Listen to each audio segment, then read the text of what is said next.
He convinced himself she was working for his business rival and gathering information.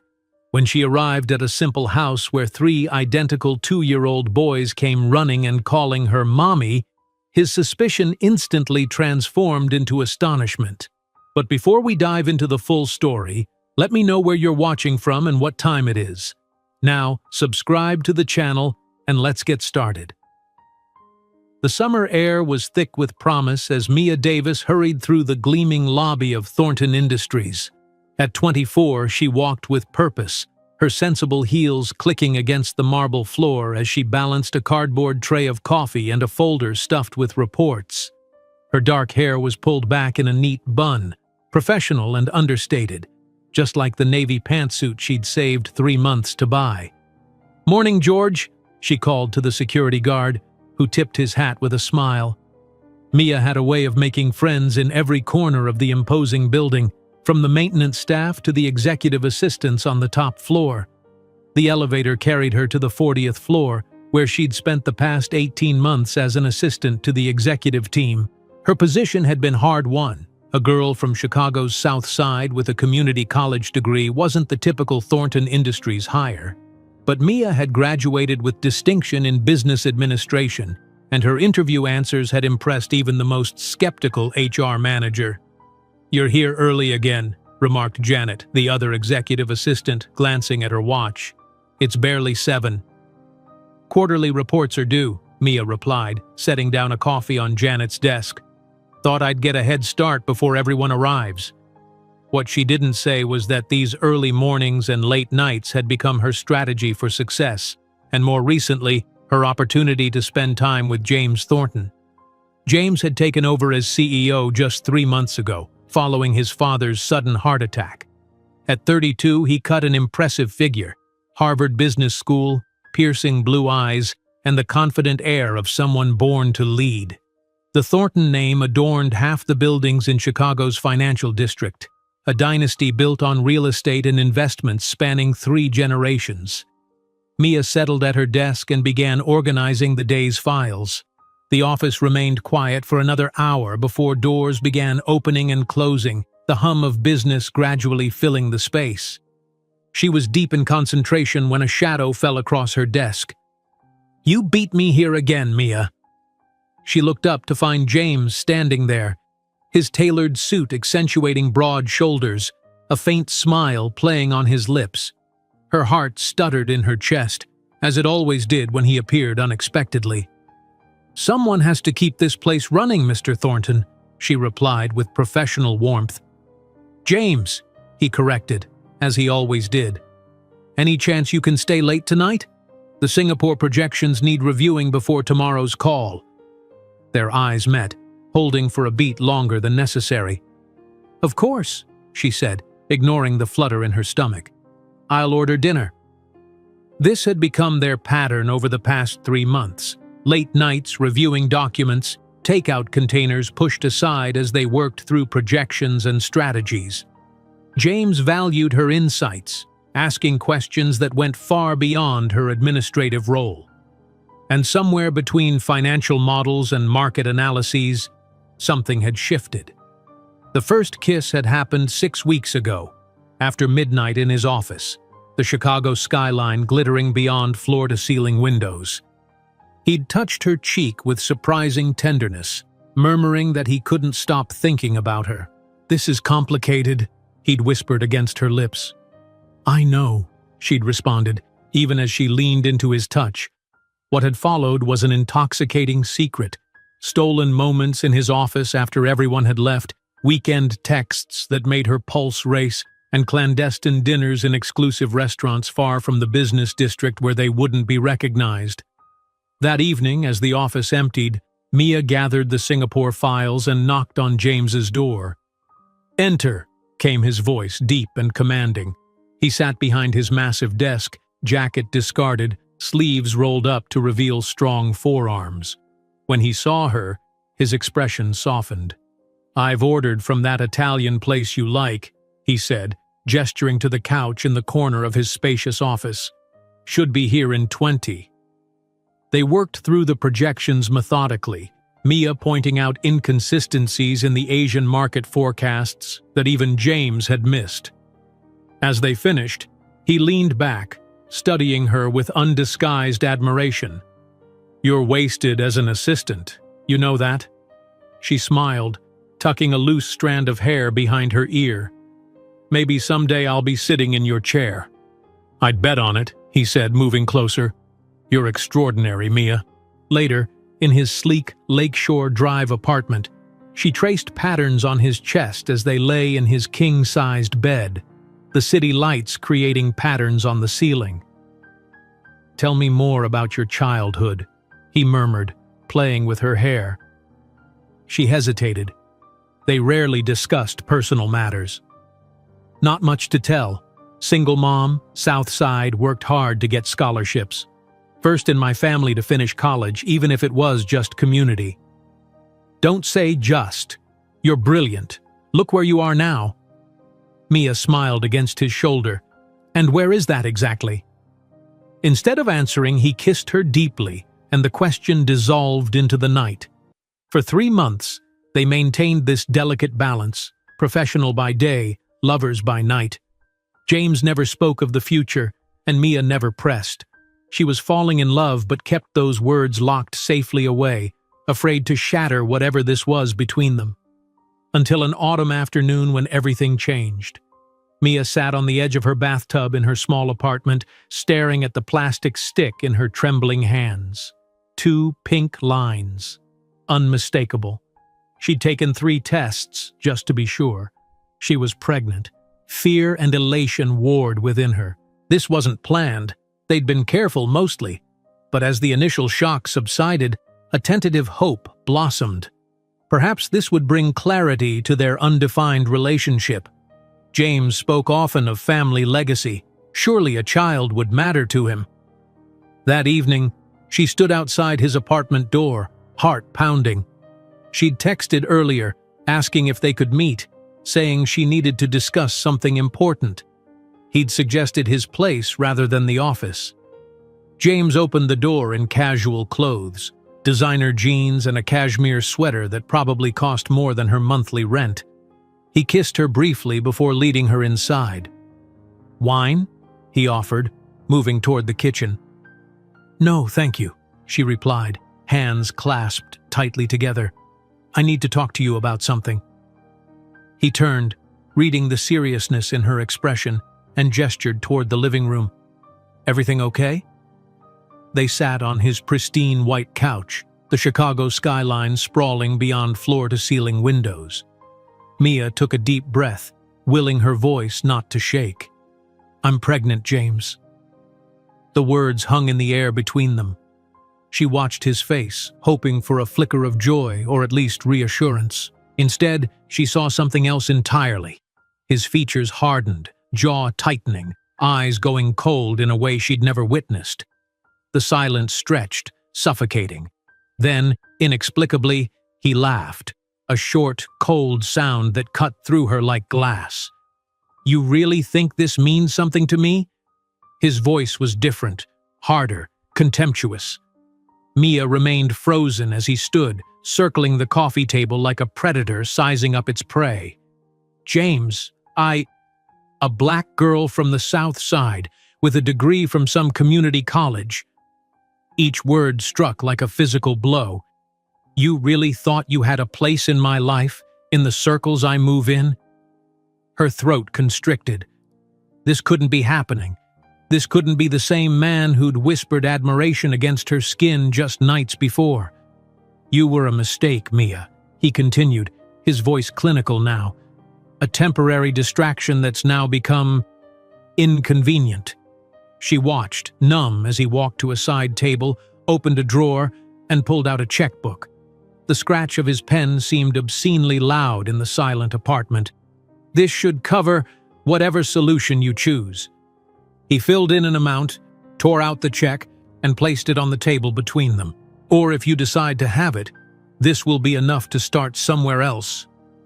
Tears finally spilled down her cheeks. "I don't want your money." "Don't be stupid," he snapped. "For once, be practical." He pushed the check toward her. Disappear from Chicago. Use my name, and I'll use every bit of the Thornton power to ensure you never get a decent job in this city again." Mia stood on shaking legs, dignity somehow intact despite the devastation. "You don't mean this. This isn't you." "This is exactly who I am," he replied coldly. "You just saw what you wanted to see." She picked up the check, a reflex, not acceptance, and moved toward the door, her body operating on autopilot while her mind reeled. "One more thing," he called as her hand touched the doorknob. "If you're thinking of making any sort of claim or going to the press, remember that my family has weathered scandals for generations. You would be destroyed long before anyone believed you." The door closed behind her with a soft click, so incongruous with the violence of what had just occurred inside. Mia made it to the elevator before the first sob escaped her throat, hand pressed against her mouth to muffle the sound. In the weeks that followed, James's threats proved to be more than empty words. She was called into HR at Thornton Industries and informed that her position was being eliminated due to restructuring. When she applied for other administrative roles in Chicago's financial sector, interviews that started promisingly would end with awkward expressions and vague excuses about not being the right fit. Her savings dwindled rapidly.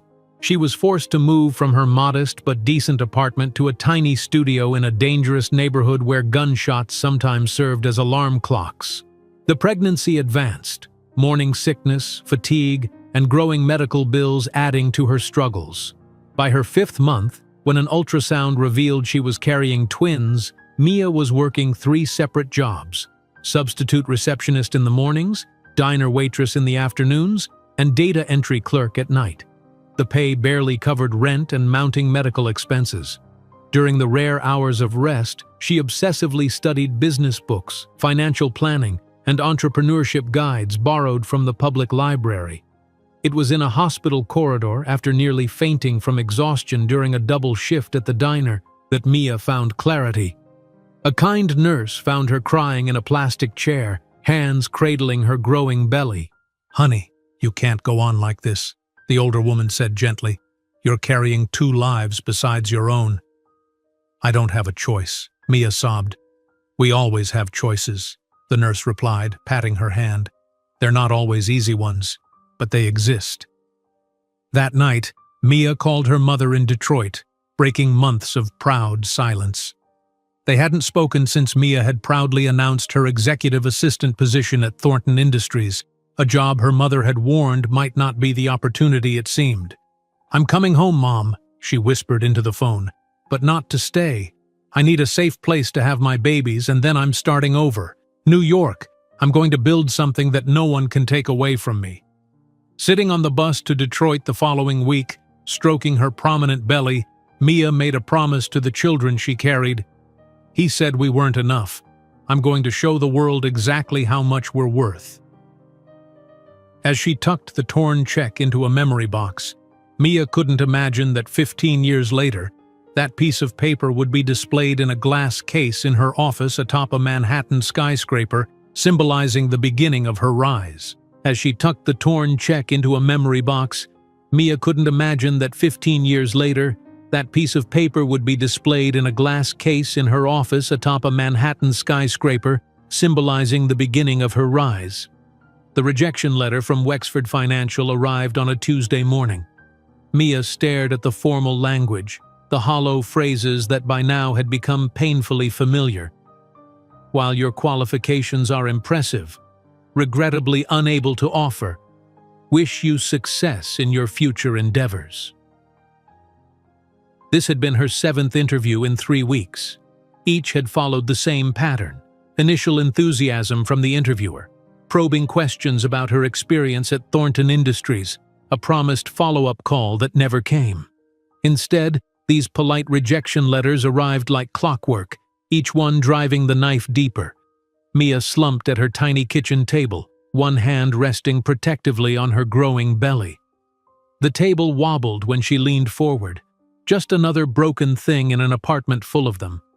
The ceiling stain above the sink had grown since yesterday's rain, and somewhere in the walls, pipes groaned like a creature in pain. Her phone buzzed. The screen displayed a text from her former co-worker Janet. "Hey, heard about Wexford? James was golfing with their CFO yesterday. I'm sorry, Mia." A cold wave washed over her. So this was how it would be. Each time she applied somewhere, invisible strings would be pulled. The Thornton name opened doors throughout Chicago's business world and apparently closed them just as easily. She deleted the message without responding. Janet meant well, but what was there to say? That the father of her unborn children was systematically destroying her professional life? That each rejection pushed her closer to financial ruin?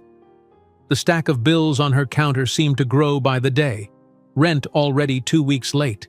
The first of many medical invoices from her prenatal visits. A final notice from the electric company. Her bank account showed a balance that wouldn't cover even half of what she owed. Mia opened her laptop, pulling up her meticulously updated spreadsheet. 3 columns: expenses, income, savings. The numbers told a stark story. At her current rate of expenditure, even with 3 part-time jobs, she had perhaps 6 weeks before complete financial collapse. "We need a new plan," she whispered to her unborn children. "And we need it now." 2 days later, Mia stood in the dimly lit office of Deerfield Property Management, trying not to wince at the cigarette smoke that clung to everything. The manager, a heavy-set man named Frank, glanced at her application without really reading it. "You're qualified for better places than this," he said, eyeing her skeptically. "Why you want to live in West Park Apartments? It ain't exactly family-friendly." "Because it's the only place I can afford that doesn't require a credit check," she thought, "because everywhere else has rejected me." "It's temporary," she said instead, "just until I get back on my feet." Frank shrugged. "Rent's due first of the month. Late fees $50 a day. Water's included, but heating ain't. No pets, no noise after 10, no exceptions." The apartment he showed her was worse than she'd imagined. Peeling linoleum, a bathroom where mold had claimed permanent residence, windows that rattled with every passing truck. But the rent was $400 less than her current place. $400 she desperately needed for doctor's appointments and prenatal vitamins. "I'll take it," she said, signing the lease with a steady hand that belied the churning in her stomach.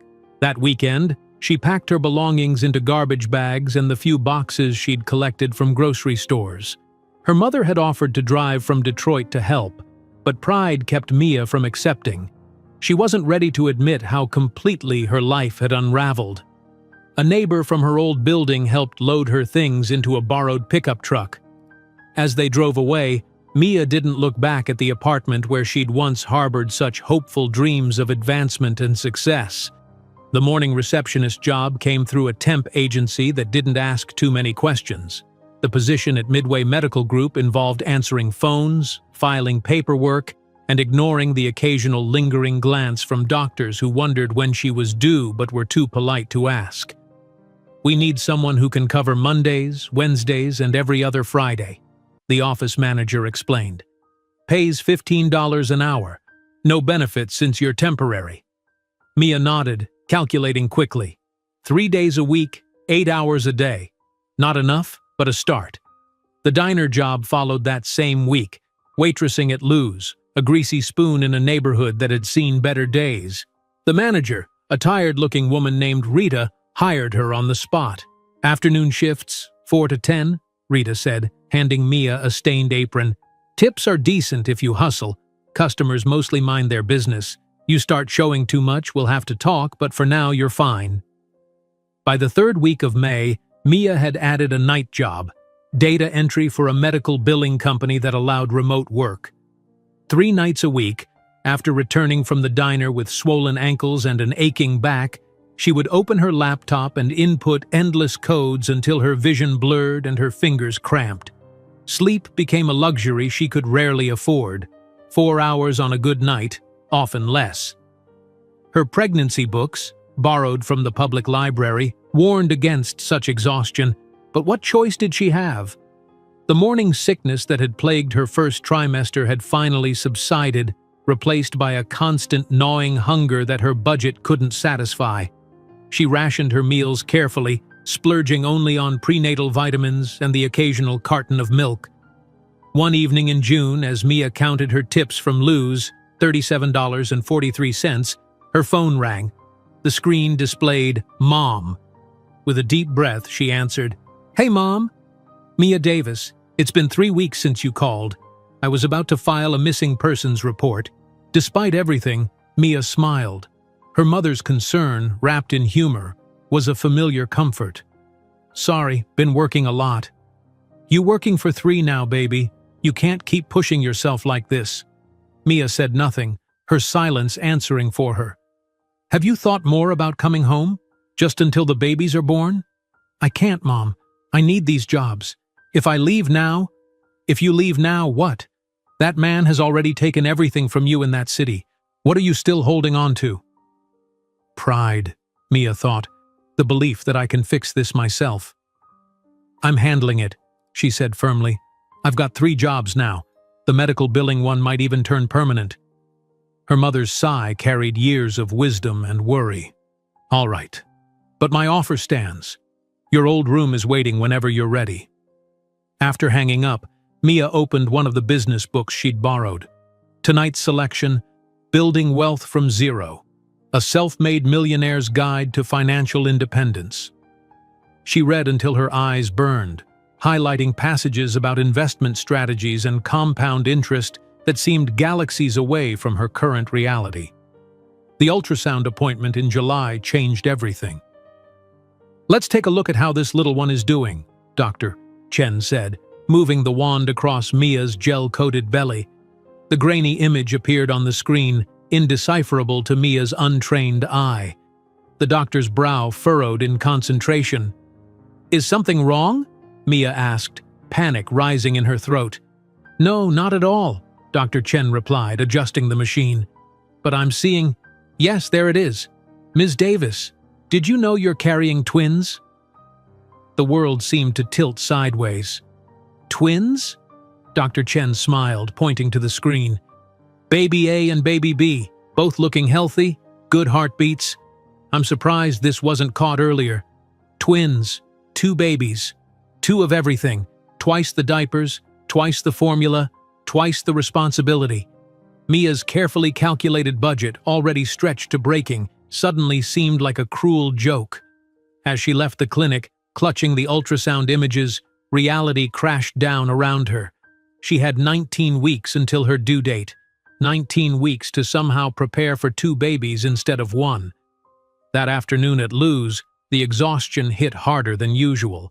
The diner was packed. A bus had broken down nearby, flooding the place with frustrated passengers.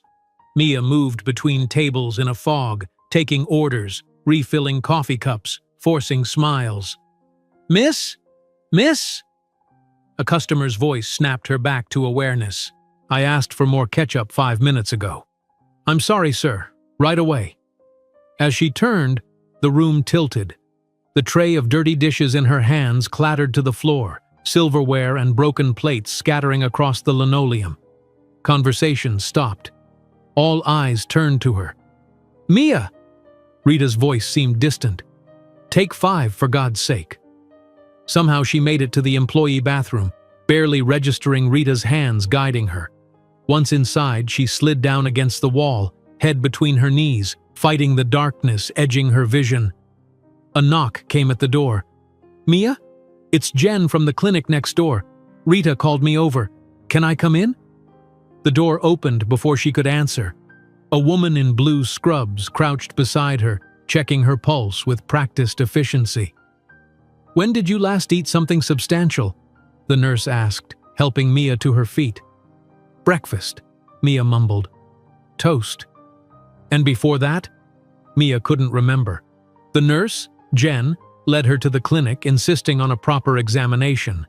There, under the harsh fluorescent lights, Mia's carefully constructed facade crumbled. She found herself telling this stranger everything: the pregnancy, James's rejection, the lost job, the 3 part-time positions that still weren't enough. "Honey, you can't continue like this," Jen said, handing her a tissue. "You're carrying 2 lives besides your own." "I don't have a choice," Mia sobbed. "We always have choices," the nurse replied gently. "They're not always easy ones, but they exist."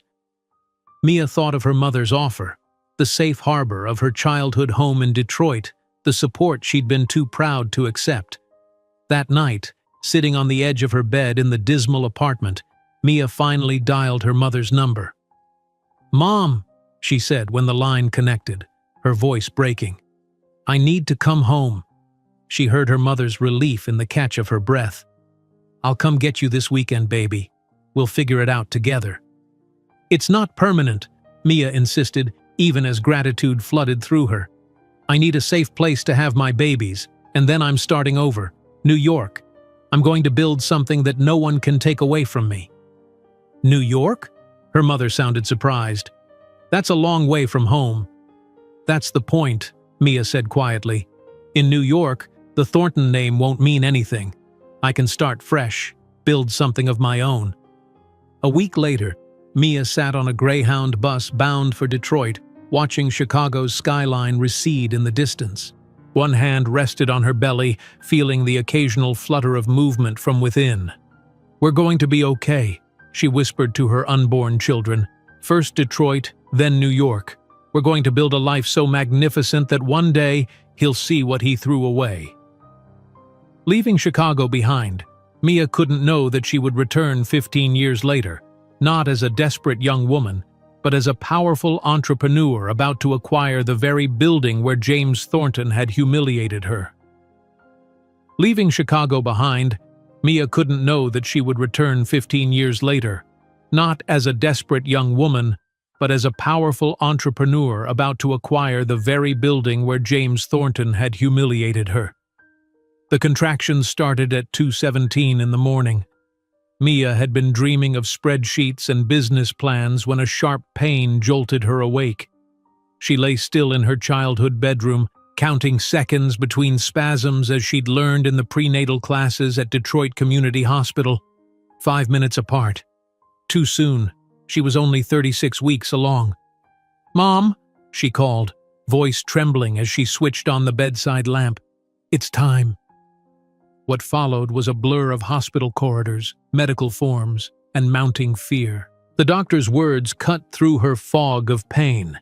"Twins often come early, Ms. Davis. We need to monitor you closely." Hours stretched into an eternity of agony. Somewhere in the haze of pain, Mia heard a nurse mention complications, something about the first baby's position. The pain medication they'd finally given her dulled her senses but couldn't touch her terror. "I can't do this alone," she whispered, gripping her mother's hand as another contraction seized her. "You're not alone, baby," her mother answered fiercely. "I'm right here, and you're stronger than you know." When the moment came for delivery, Mia found reserves of strength she didn't know she possessed. With each push, she channeled her rage, her determination, her love. The delivery room filled with urgent voices, monitors beeping, doctors issuing commands, her own primal screams. "First baby coming," the doctor announced. "One more big push, Mia." Her body complied, and suddenly a thin wail pierced the air. "It's a boy," someone said. Before she could process this miracle, another contraction gripped her. 15 minutes later, her daughter arrived, smaller than her brother but with surprisingly strong lungs. "Alexander and Olivia," Mia whispered when they placed the tiny blanket-wrapped bundles in her arms. She'd chosen the names months ago, Alexander for strength, Olivia for peace. Looking down at their perfect faces, exhaustion gave way to overwhelming love. "We made it. We're going to be okay." In that moment, with her newborns against her chest, the pain of James's rejection seemed distant. These children were hers, not Thornton's, but Davis's. She would give them everything he had denied them. "I promise," she whispered, kissing each tiny forehead. "I will never let anyone make you feel unwanted." The early weeks passed in a sleepless haze. Mia moved mechanically between feedings, diaper changes, and brief moments of rest. The twins' needs were relentless, when one settled, the other woke hungry or wet or simply needing comfort. Her mother proved invaluable, taking night shifts when Mia was too exhausted to stand, preparing meals that often went cold before Mia found time to eat them. The small two-bedroom house felt cramped with 4 occupants, but it was safe, warm, and free of the mold and danger that had characterized her Chicago apartment. "You need to eat properly," her mother scolded one afternoon, finding Mia half asleep on the couch while the babies napped. "You're nursing 2 hungry babies, that takes calories." Mia nodded absently, her mind already drifting to her dwindling savings. The medical bills had started arriving. Even with insurance, her portion was substantial. The $3,000 she'd managed to save would be gone within months. "I need to find work soon," she said, scrolling through job listings on her laptop. "Something I can do from home while the twins are small." Her mother frowned. "You just had major surgery delivering those babies. Your body needs time to heal." "Time is a luxury I can't afford, Mom." By the time the twins were 6 weeks old, Mia had established a new routine. During their morning nap, she applied for remote positions, data entry, virtual assistant work, anything that would bring in money. When they slept in the afternoon, she devoured business books and online courses on entrepreneurship and financial planning. At night, she worked on her long-term strategy, detailed plans for the business she would someday build. The rejections piled up. Without recent experience or references, she couldn't use Thornton Industries. Finding legitimate remote work proved nearly impossible. Her savings dwindled with each passing week. "Try Palmer Industries," her mother suggested one morning, setting a cup of tea beside Mia's laptop. "My friend Shirley's daughter works in HR there. They might need administrative help." The interview went well, until they asked for references from her last position. Mia provided Janet's contact information rather than the HR department at Thornton, but somehow the connection was made. "We'll be in touch," the interviewer said, his expression suddenly cool. He never called back. More rejections followed, from hospitals, insurance companies, even retail chains. It seemed James's influence reached further than she'd imagined, or perhaps her lack of references was simply too problematic. Finally, desperation drove her to CleanRight Services, a commercial cleaning company that needed night shift workers. The pay was minimum wage, but they didn't check references thoroughly, and the manager seemed uninterested in her employment gap. "You'll clean office buildings downtown, 10 p.m. to 6 a.m., 3 nights a week," he explained, barely looking up from his clipboard. "It's independent work. You get your cart, your checklist, and your keys. Do the job right, and we don't bother each other." Leaving her babies at night tore at Mia's heart, but her mother assured her they would be fine. "Babies sleep at night anyway," she reasoned. "You can be with them all day, then work while they're dreaming." That first night, Mia kissed her sleeping twins goodbye with tears streaming down her face. By the time she returned at 7 in the morning, Olivia was awake and fussing for her first feeding. Mia nursed her while Alexander slept on, then collapsed into bed for a few precious hours before her son's hungry cries woke her. This became her life, caring for the twins during the day, cleaning offices at night, stealing sleep in fractured increments, studying business strategies during rare, quiet moments. Her body ached constantly from exhaustion, but her mind remained sharp, focused on the future she was determined to build. At night, as she emptied trash cans and wiped down desks belonging to executives who earned more in a day than she made in a month, Mia imagined her own office someday, a corner suite with floor-to-ceiling windows and her name on the door. "One day," she whispered to herself as she polished a mahogany conference table at 3 in the morning, "I'll sit at the head of a table like this, and no one will ever make me feel small again." The twins grew rapidly, their personalities emerging more clearly each day. Alexander was methodical even as an infant, his dark eyes tracking movements with uncanny focus. Olivia was more expressive, quick to smile and equally quick to voice displeasure when things didn't suit her. At their 4-month checkup, the pediatrician remarked on their development. They're both tracking ahead of schedule, especially considering they were premature. You're doing an excellent job, Ms. Davis." The praise meant more than the doctor could know. In her darkest moments, when exhaustion threatened to overwhelm her, Mia questioned whether she was failing her children by working nights, by planning a move to New York, by harboring ambitions beyond simple survival. That evening, she sat at the kitchen table with her mother, the twins asleep in their second-hand cribs. "I've been saving," Mia said, pushing a spreadsheet across the table. 3 months from now, I should have enough for security deposit and 2 months' rent on a small place in Queens. Not a great neighborhood, but affordable. Her mother studied the numbers, then looked up with concern. "New York is expensive, Mia, even in Queens. And childcare for twins? You'd need a much better job than cleaning offices." "I have a plan." Mia pulled out another sheet of paper covered in neat handwriting. "NYU offers evening classes in business administration. There's a scholarship for single parents I think I could qualify for. And I've researched cleaning companies in Manhattan. They pay better than here, especially for overnight work in financial district buildings. And who'll watch my grandbabies while you're working and studying?" Mia hesitated. This was the part of her plan she'd been avoiding. "I was hoping maybe you'd consider coming with us, just for the first year or two, until I get established." Her mother's expression softened. "Leave Detroit? My friends? My church? Everything I know?" "I know it's a lot to ask," Mia said quickly. "But I can't do this without you, Mom. The twins need you. I need you." For a long moment, her mother said nothing, just studied Mia's face with the penetrating gaze that had seen through childhood fibs and teenage excuses. "You always were stubborn," she finally said, "just like your father. Once you set your mind to something." She sighed deeply. "I'll need to talk to Pastor Williams about renting out the house.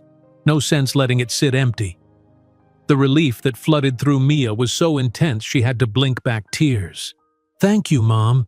It won't be forever, I promise. Just until you're rich and famous, I know." Her mother smiled, reaching across the table to squeeze her hand. "I believe in you, Mia. Always have." The months that followed were a flurry of preparation. Mia sold anything they wouldn't need in New York: furniture, kitchen appliances, winter clothes that wouldn't be warm enough for East Coast winters. Every dollar went into her New York fund, carefully tracked on her ever-present spreadsheet. She researched neighborhoods, schools, public transportation routes. She joined online forums for single mothers in New York City, gathering tips on affordable childcare and family-friendly activities. At night, between cleaning tasks, she practiced interview answers for the NYU scholarship application. The twins celebrated their first Christmas bundled in matching red sweaters knitted by their grandmother, too young to understand the holiday but delighted by the colorful lights. Mia gave them each a small stuffed animal, an elephant for Alexander, a giraffe for Olivia, the only presents she could afford. By early January, with the twins approaching their 6-month milestone, everything was in place. The house was rented to a young couple from their church. Their belongings were packed into 4 suitcases and 6 boxes to be shipped ahead. Bus tickets to New York were purchased for January 15th, one way.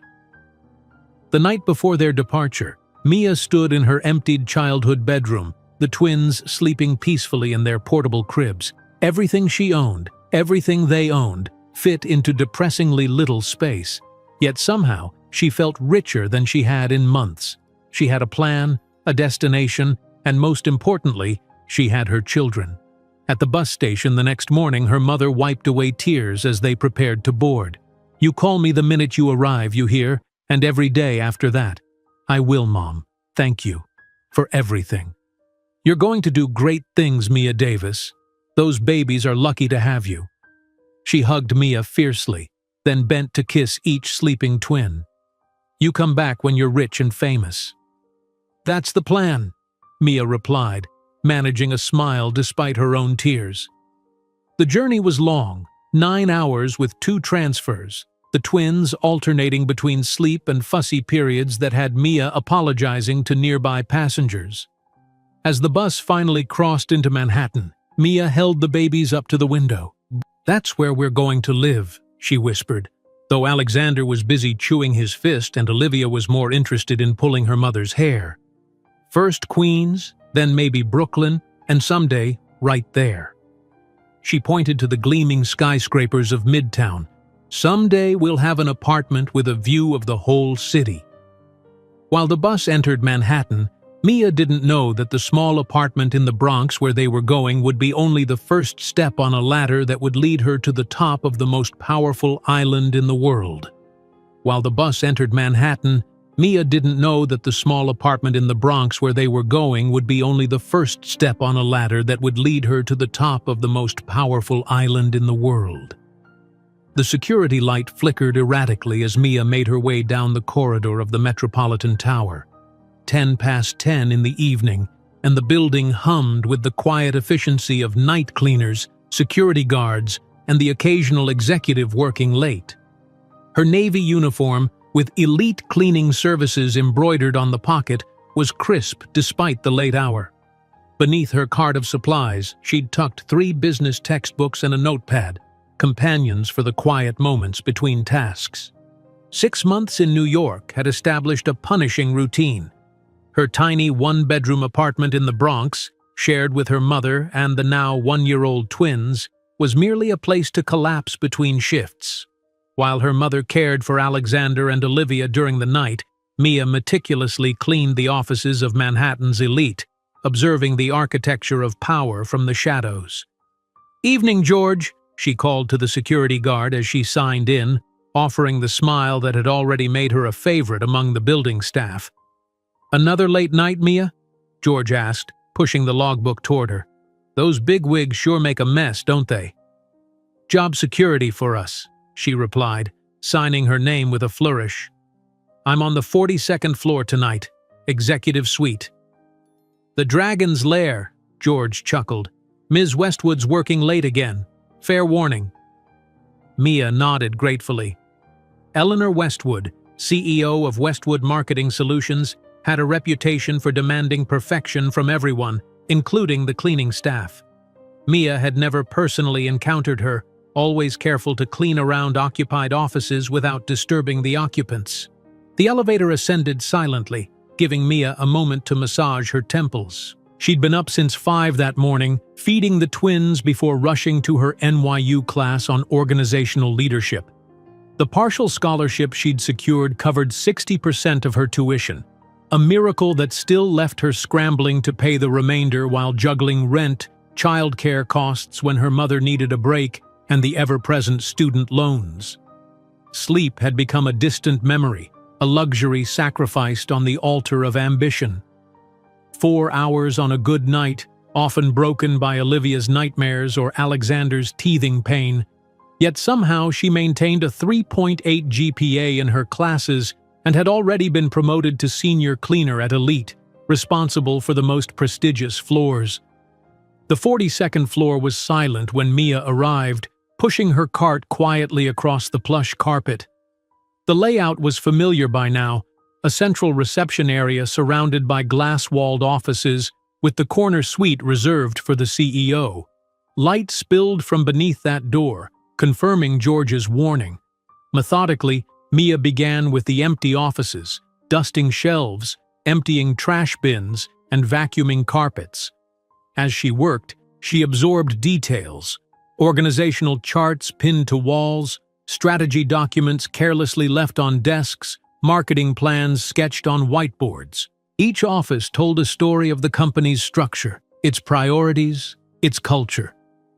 "Knowledge is power," she whispered to herself, a mantra repeated on nights when exhaustion threatened to overwhelm her. In Office 12, belonging to the marketing director, Mia paused before a bookshelf lined with industry texts. One title caught her eye: Disruptive Marketing Strategies for Emerging Brands. Glancing at her watch, 11:35, she calculated. The office was spotless, and she had 15 minutes before she needed to move to the next one.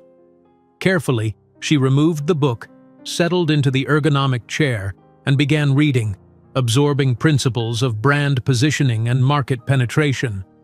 So engrossed was she in a chapter about leveraging digital platforms that she didn't hear the door open. Most people who clean my offices don't simultaneously study my executives' books. Mia jumped to her feet, the book nearly slipping from her grasp.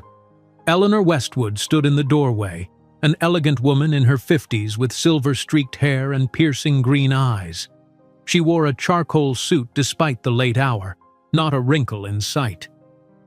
"I'm so sorry, Ms. Westwood," Mia stammered, returning the book to its shelf. "I was just reading about disruptive marketing strategies," Eleanor finished, stepping into the office. "At nearly midnight while working your second or third job of the day, I imagine." Mia swallowed hard. "I'll finish cleaning right away." "That's not why I stopped." Eleanor studied her with undisguised curiosity. "You've been cleaning this floor for 3 months. My assistant tells me you're the only person who properly organizes her desk and remembers to refill the business card holder." "Details matter," Mia replied automatically. "Indeed they do." Eleanor gestured to the book Mia had been reading. "That's a graduate-level text on marketing strategy. Light reading for you?" Something in the woman's tone, curiosity rather than accusation, gave Mia courage. "I'm studying business administration at NYU, evening program. Marketing is my focus area." Eleanor's eyebrows rose slightly. "While working nights and, let me guess, raising a family?" Mia nodded. "Twins. They're 1. "Ambitious," Eleanor remarked, settling into a chair across from the desk. "And clearly intelligent. Tell me what you think of Kellerman's theory of market disruption, the chapter you were reading." It was a test, and Mia recognized it instantly. Taking a deep breath, she articulated her thoughts on the author's framework, where it succeeded and where it fell short based on her own observations of real-world marketing campaigns. Eleanor listened without interruption, her expression unreadable. When Mia finished, the CEO was silent for a long moment. "You have remarkable insight for someone who hasn't worked in marketing," she finally said, "and excellent critical thinking skills. You're wasted emptying trash cans, Ms. Davis. Mia Davis. Ms. Davis." Eleanor stood, smoothing her already immaculate suit. "I rarely do this, but I'm going to make an exception. Have coffee with me tomorrow. 9 o'clock, downstairs cafe." Mia hesitated, mentally calculating her schedule. She had class at 11, and her mother had a doctor's appointment at 10. "I can manage 8:30, she offered. Eleanor smiled for the first time. 8:30 it is. Don't be late, and don't clean my office tonight. I'll still be working for hours." The next morning, Mia arrived at the cafe at 8:25, having been awake since 4 to feed the twins, help her mother prepare for her appointment, and change into the only professional outfit she owned, a navy skirt suit purchased from a thrift store and tailored carefully by hand. Eleanor was already there, immaculate in cream silk, reading the Wall Street Journal over an espresso. She looked up as Mia approached, gesturing to the chair opposite. "Punctual, good sign." She folded the newspaper aside. "Tell me your story, Mia Davis. The real one, not the sanitized version." Mia hesitated, then decided on a partial truth. "I was an executive assistant in Chicago, got pregnant, lost my job, moved to New York for a fresh start. I'm determined to create a stable future for my children." "And the father?" "Not in the picture." Eleanor nodded, accepting this without judgment. "And your long-term goal? Beyond survival?" "I want to build something," Mia said, her voice gaining strength. "My own company eventually. Something sustainable that creates real value and treats people with dignity." "Ambitious," Eleanor repeated her assessment from the night before. "And specific enough to be genuine, vague enough to be flexible. I like that." She sipped her espresso, studying Mia over the rim. "You need a better job than night cleaner. And a mentor." Mia blinked, uncertain she'd heard correctly. "My assistant is leaving next month, moving to London with her fiancé. The position requires organization, discretion, and the ability to anticipate needs before they're articulated. Based on how you've handled my executive floor, you possess at least 2 of those qualities. And the third? Discretion? Eleanor smiled thinly. We'll see. The salary is $65,000 annually, with benefits including health insurance and tuition assistance for relevant continuing education.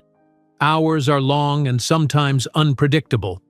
Can your childcare situation accommodate that? Mia's heart raced. $65,000 was more than triple her current income. With benefits and tuition assistance, she could potentially move to a better apartment, perhaps even start saving for her future business. My mother lives with us, she said carefully. She cares for the twins while I work and study. It would be an adjustment, but we could make it work. Good. Eleanor withdrew a business card from her purse, sliding it across the table. Email me your resume today. Formal interview next week with HR, but consider it a formality. I've been watching your work for months. People reveal their true character in how they perform tasks they think no one notices. Mia took the card, her fingers trembling slightly. Why are you doing this for me? Eleanor's expression softened almost imperceptibly. 25 years ago, I was a single mother with a business degree and no connections, scraping by as a telemarketer while my son slept in a drawer because I couldn't afford a crib. She stood, gathering her newspaper and purse. Someone took a chance on me. Now I'm taking one on you. Don't make me regret it. With that, she was gone, leaving Mia clutching the business card like a talisman. The changes that followed came rapidly. The assistant position materialized exactly as promised. Mia gave notice at Elite Cleaning, moved the family to a modest but safe 2-bedroom apartment in Queens, and transferred to daytime classes at NYU, now substantially covered by Westwood's tuition assistance program. Working for Eleanor proved as challenging as expected. The CEO demanded excellence, kept punishing hours, and offered criticism far more readily than praise. But she also provided something Mia had never experienced, a front-row seat to female leadership at the highest level. From Eleanor, she learned how to command a room without raising her voice, how to negotiate without revealing her bottom line, and how to recognize opportunities that others missed. Most evenings, after the official workday ended, Eleanor would invite Mia to stay while she reviewed strategies or prepared for major client presentations. "Watch and learn," she would say, walking Mia through her thought process as she dismantled a competitor's campaign or restructured a failing product line. On rare weekends, Mia would bring the twins to the office when Eleanor needed emergency assistance. Far from being annoyed, the CEO seemed fascinated by the children, especially Alexander's methodical approach to building blocks and Olivia's precocious vocabulary. "They have your focus," Eleanor observed one Saturday, watching Alexander construct an elaborate tower. "And your determination." "They're all I have," Mia replied simply. "No," Eleanor corrected, her gaze sharp. "They're all you started with. What you're building now, your education, your experience, your network, that belongs to you as well. Remember that." While Eleanor Bennett desenhava un plano de carrera in a cafeteria napkin, Mia didn't imagine that in 8 years that same woman would be on her board of directors, helping her evaluate the offer to buy Thornton Industries. While Eleanor Bennett sketched a career plan on a cafeteria napkin, Mia couldn't imagine that in 8 years that same woman would be on her board of directors, helping her evaluate the offer to buy Thornton Industries. The administrative position with Eleanor proved transformative, not just financially but intellectually. After 18 months as her assistant, Mia had absorbed more practical business knowledge than in all her university courses combined. Eleanor's mentorship extended beyond office hours, occasionally inviting Mia to industry events where she could observe networking in action while remaining in the background, taking notes and watching. "Always study the room before entering it," Eleanor advised one evening as they prepared for a marketing association gala. "Identify the power players, notice who talks to whom, who others defer to. Real business happens in these spaces, not in boardrooms." By the time the twins turned 4, Mia had been promoted to administrative manager, overseeing a small team while still reporting directly to Eleanor. The promotion came with another salary increase, allowing her to move the family to a more spacious apartment in Astoria with a small balcony where the children could play. Alexander and Olivia were thriving, their distinct personalities becoming more pronounced each day. Alexander, methodical and precise, could spend hours constructing elaborate buildings with his blocks, never satisfied until every piece aligned perfectly.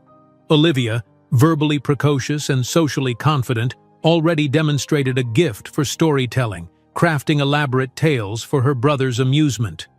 "Tell me the princess story again," Alexander would request, arranging his blocks while his sister performed dramatically beside him.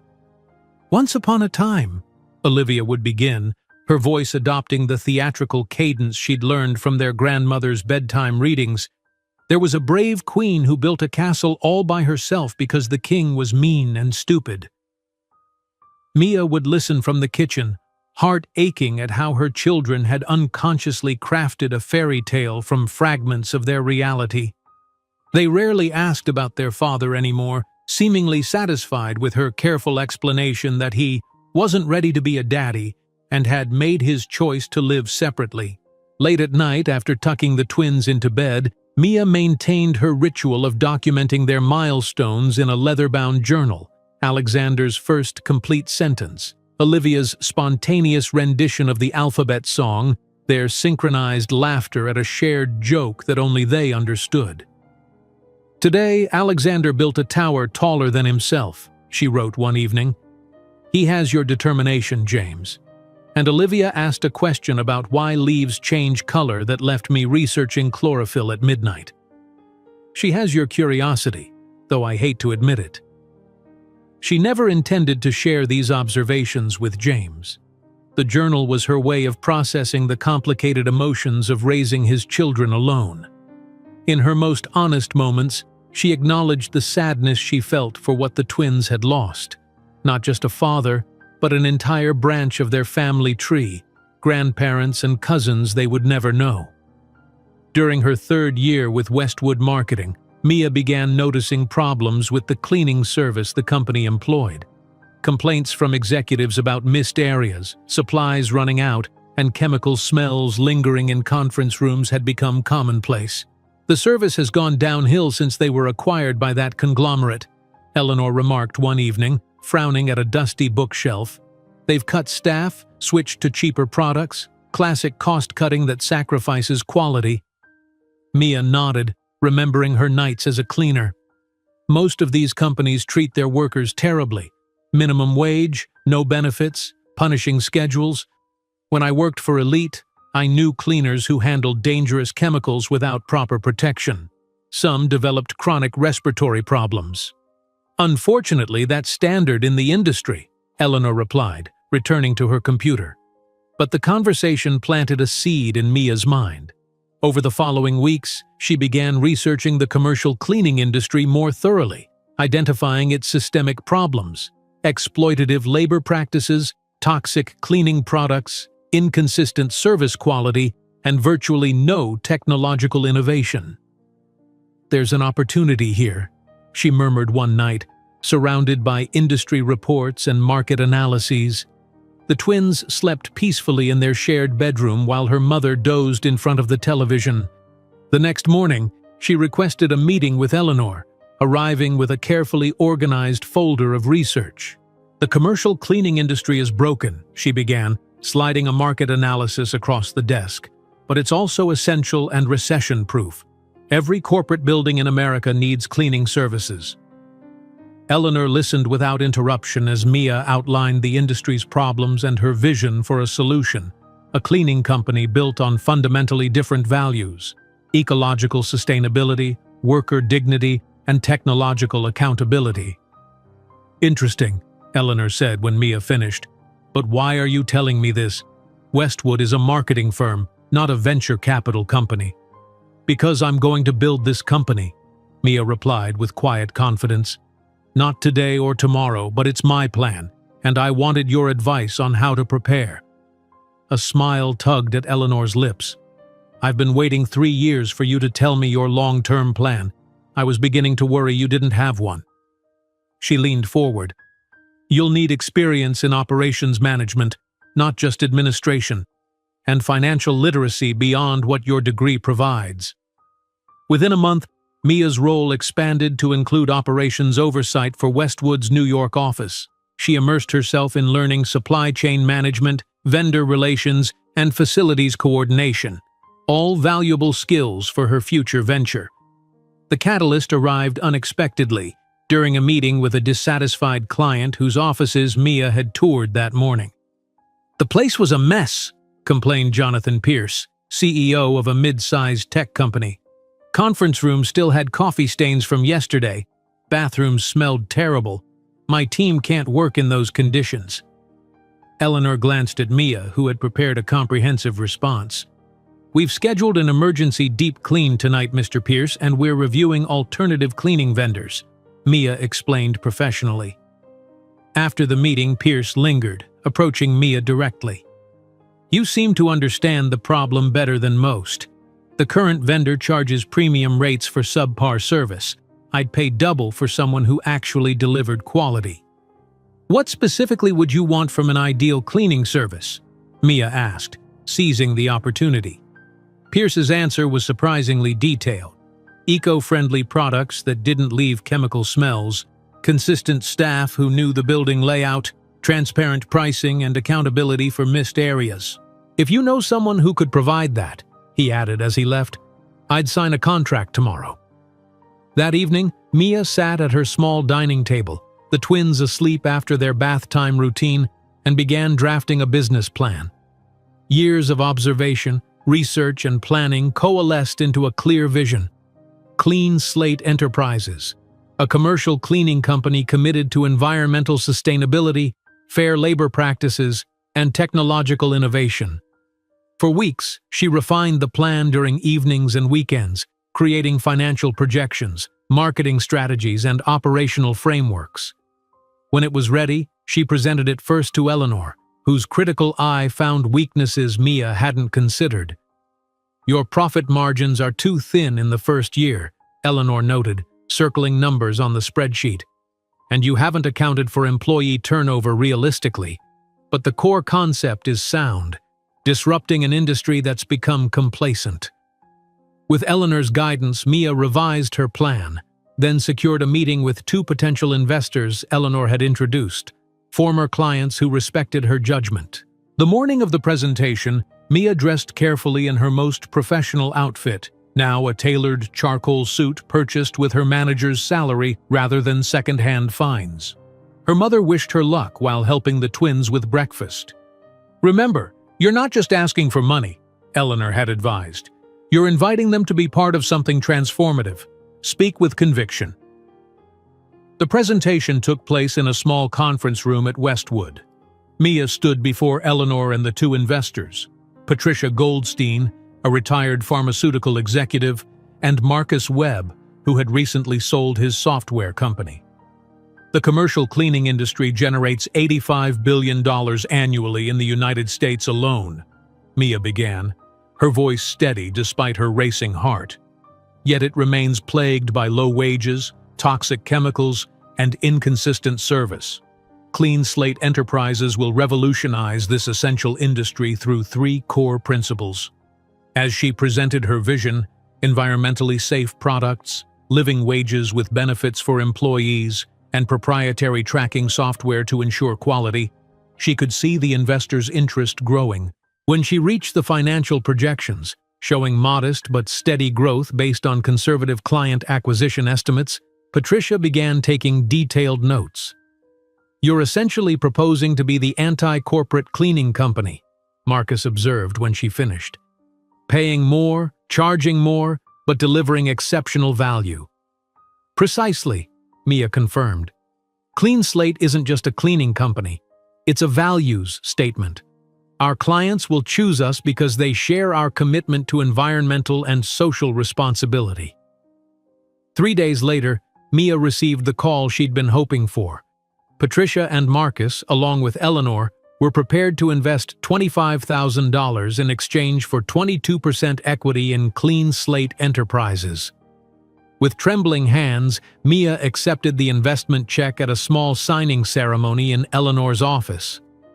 "I won't disappoint you," she promised, the weight of responsibility and opportunity pressing equally on her shoulders. The first month of building Clean Slate was a whirlwind of activity. Mia interviewed candidates for her initial team, prioritizing single mothers like herself who needed flexible schedules and stable income. She researched and sourced eco-friendly cleaning products, purchased uniforms made from recycled materials, and leased a single hybrid van with the company logo, a stylized broom sweeping away a shadow.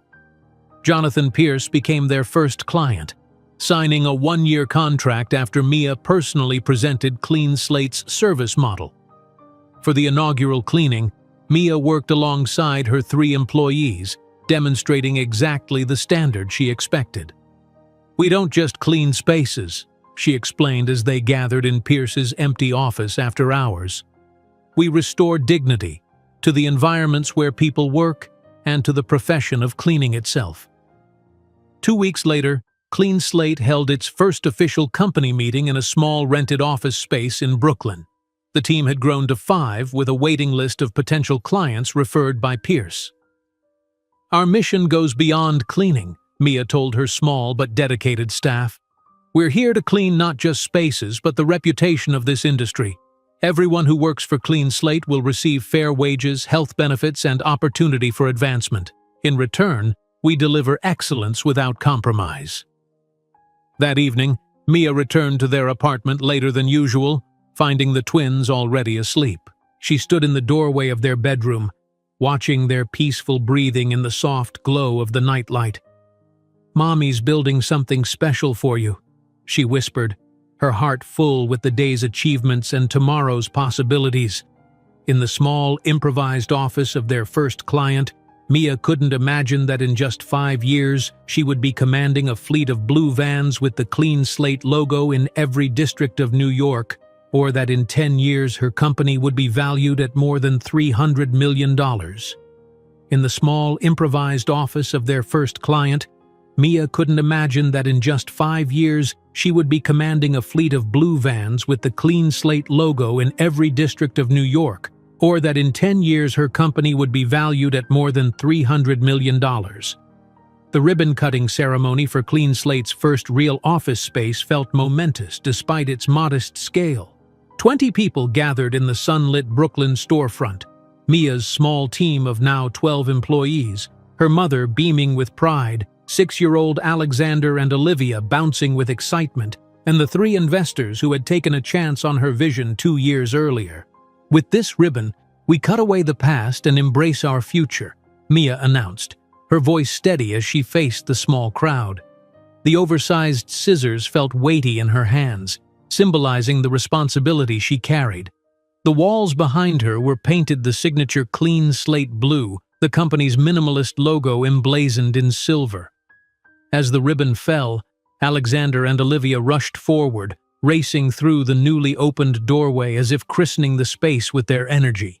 Mia watched them weave between desks, their laughter echoing in what had once been just figures on a business plan.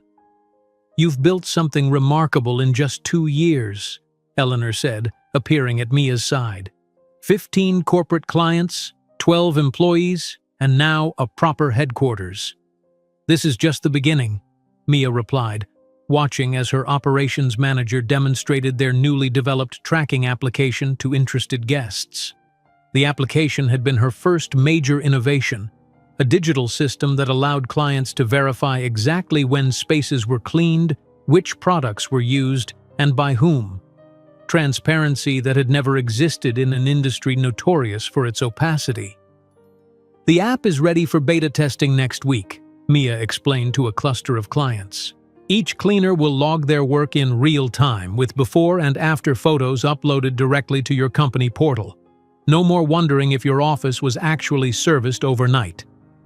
Jonathan Pierce, their first and still most enthusiastic client, nodded approvingly. "This is exactly why we chose Clean Slate. You're not just cleaning offices, you're reinventing the entire approach." 3 months after the office opening, Mia stood in a parking lot watching as the first fleet of Clean Slate vans arrived, 5 hybrid vehicles wrapped in the company's blue color scheme with the logo prominently displayed. Each van represented a significant investment, but the branding opportunity was priceless. Mobile billboards that would traverse Manhattan daily. "These aren't just vans," she told her gathered team. "They're statements. When people see these vehicles, they'll see a company that cares about environmental impact, that chooses hybrid engines when competitors use gas guzzlers. Everything we do reflects our values." Inside each van, eco-friendly cleaning products were meticulously organized in compartments built to Mia's specifications. The uniforms hanging ready for the morning shift were made from recycled materials, comfortable yet professional, a far cry from the cheap polyester most cleaning staff were forced to wear. By the end of Clean Slate's 3rd year, Mia gathered her now 20-person team for their quarterly meeting, nervous energy coursing through her veins. The projector displayed financial charts that even 6 months earlier would have seemed impossibly optimistic. "As of today, we've achieved profitability ahead of schedule," she announced, watching faces light up around the conference table, "which means we're implementing the employee profit-sharing program effective immediately." The room erupted in applause and gasps. Many of her employees, primarily women, many single mothers, had never worked for a company that offered benefits, let alone shared profits.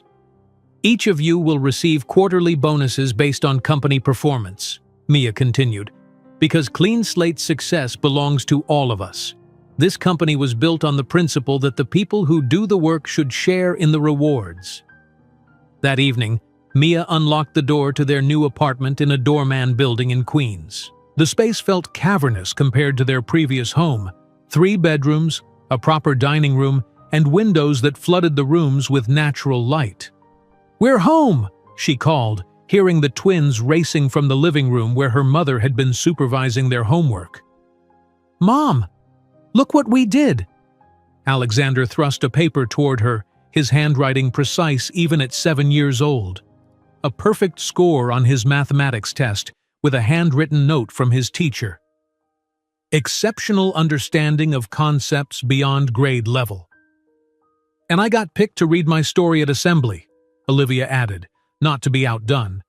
"Ms. Wilson said it was the most creative in the class." Mia gathered them both in a hug, breathing in the scent of their shampoo and the faint trace of the cookies her mother had obviously baked. "I'm so proud of you both. Let's celebrate with dinner out tonight." Later, after the twins were asleep in their new rooms, Alexander finally having a space for his growing collection of engineering toys, Olivia surrounded by books on her own shelves, Mia sat at her desk reviewing her children's latest school reports. Both were excelling academically, their teachers' comments filled with praise for their focus, creativity, and maturity. From her drawer, she withdrew a folder containing newspaper clippings about Thornton Industries. She had maintained this habit over the years, tracking from afar the company James still led. The most recent article detailed a failed expansion attempt into Asian markets, with analysts questioning the leadership's strategic vision. "Your legacy is struggling while ours thrives," she whispered to the grainy photo of James at a corporate event. He looked older, his face harder. Success apparently extracted its own price. Mia closed the folder, returning it to its hiding place. The twins never asked about their father anymore, seemingly satisfied with the narrative she had carefully constructed, that he simply wasn't ready for family responsibility. She had shared nothing of his cruelty, his rejection, wanting to protect them from that pain. As Clean Slate's 5th anniversary approached, Mia found herself invited to speak at a business innovation conference. Standing before an audience of entrepreneurs and industry leaders, she shared the company's remarkable journey. "We entered an industry that most considered unglamorous and unchanged for decades," she explained, her confidence evident in her posture and measured tone. "We asked a simple question. What if cleaning services were built around values rather than merely profit? What if we respected both our employees and our environment?" The presentation showcased Clean Slate's growth. 50 corporate clients across New York City, 45 employees all receiving living wages and benefits, a fleet of 15 branded hybrid vans, and proprietary software now licensed to other service companies.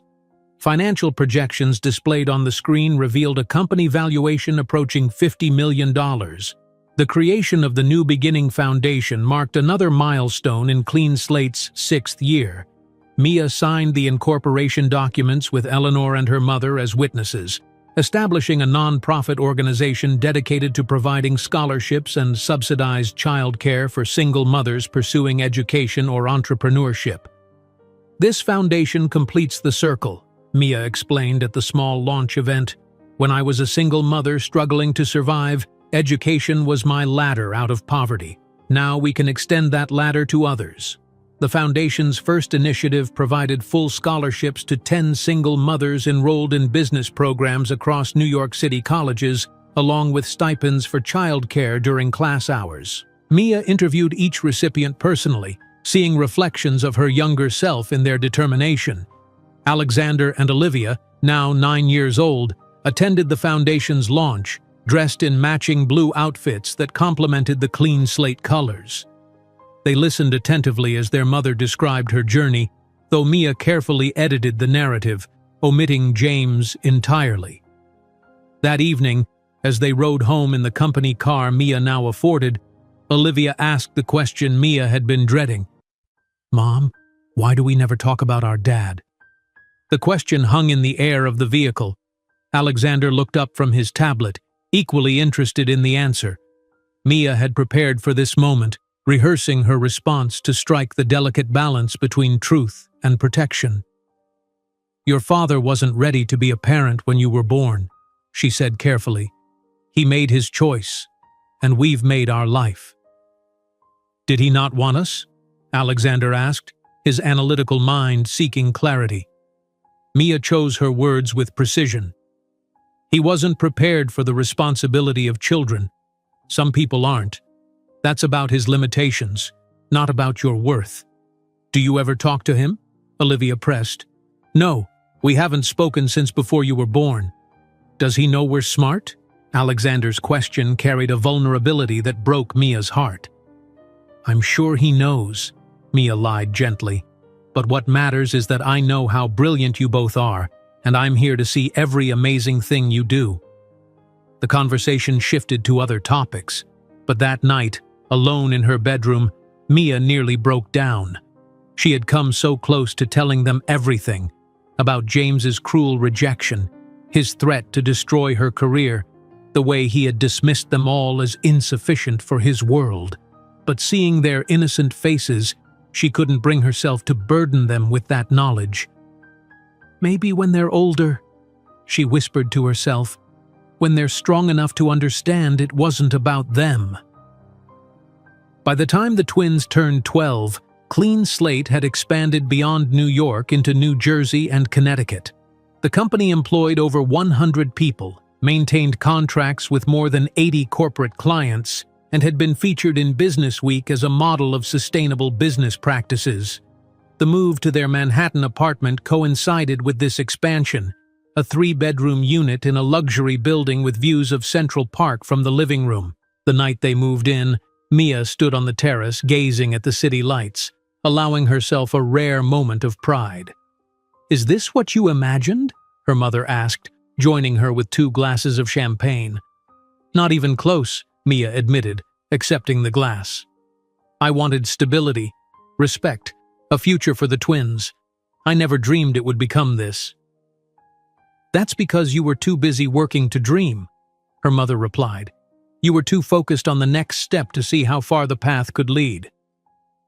That night, while the twins slept in their new rooms and her mother retired to the guest suite that was now permanently hers, Mia stood on her terrace overlooking Manhattan's skyline.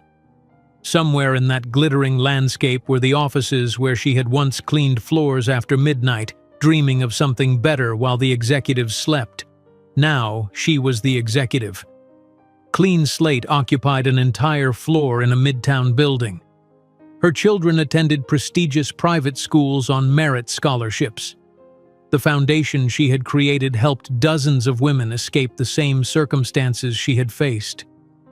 "You said I wasn't enough," she whispered to the city lights, thinking of James and his cruel dismissal all those years ago. You were wrong about everything. Observing the Manhattan skyline from her terrace, Mia didn't know that news of her meteoric rise would soon reach James Thornton's ears, who would watch with growing unease as the name Clean Slate appeared increasingly frequently in business publications. Observing the Manhattan skyline from her terrace, Mia didn't know that news of her meteoric rise would soon reach James Thornton's ears, who would watch with growing unease as the name Clean Slate appeared increasingly frequently in business publications. Morning light streamed through the floor-to-ceiling windows of Mia's 40th floor office, illuminating the polished surface of her desk where the quarterly reports awaited her review. At 39, Mia Johnson commanded a view of Manhattan that still occasionally took her breath away. Not just the physical vista of skyscrapers and distant rivers, but the metaphorical perspective of someone who had conquered a city that once seemed determined to break her. She adjusted her tailored blazer, Armani, purchased without a second thought about the price tag, and turned from the window to face the day ahead. Clean Slate Enterprises now occupied the entire floor, with $300 million in annual revenue and over 3,200 employees across the eastern seaboard. The small cleaning company that began with 3 employees and a single client had transformed into an empire that was redefining an entire industry. Her phone buzzed with a message from her executive assistant. "Board meeting materials ready for your review. Eleanor called. Wants to discuss the Thornton Industries research before tomorrow's meeting." Mia's stomach tightened at the name. 15 years had passed since James Thornton had dismissed her from his life, yet seeing his family name still produced a visceral reaction. The difference now was that it no longer triggered fear or shame, only a cool, calculated focus. A knock at her door interrupted her thoughts. "Mom, got a minute?"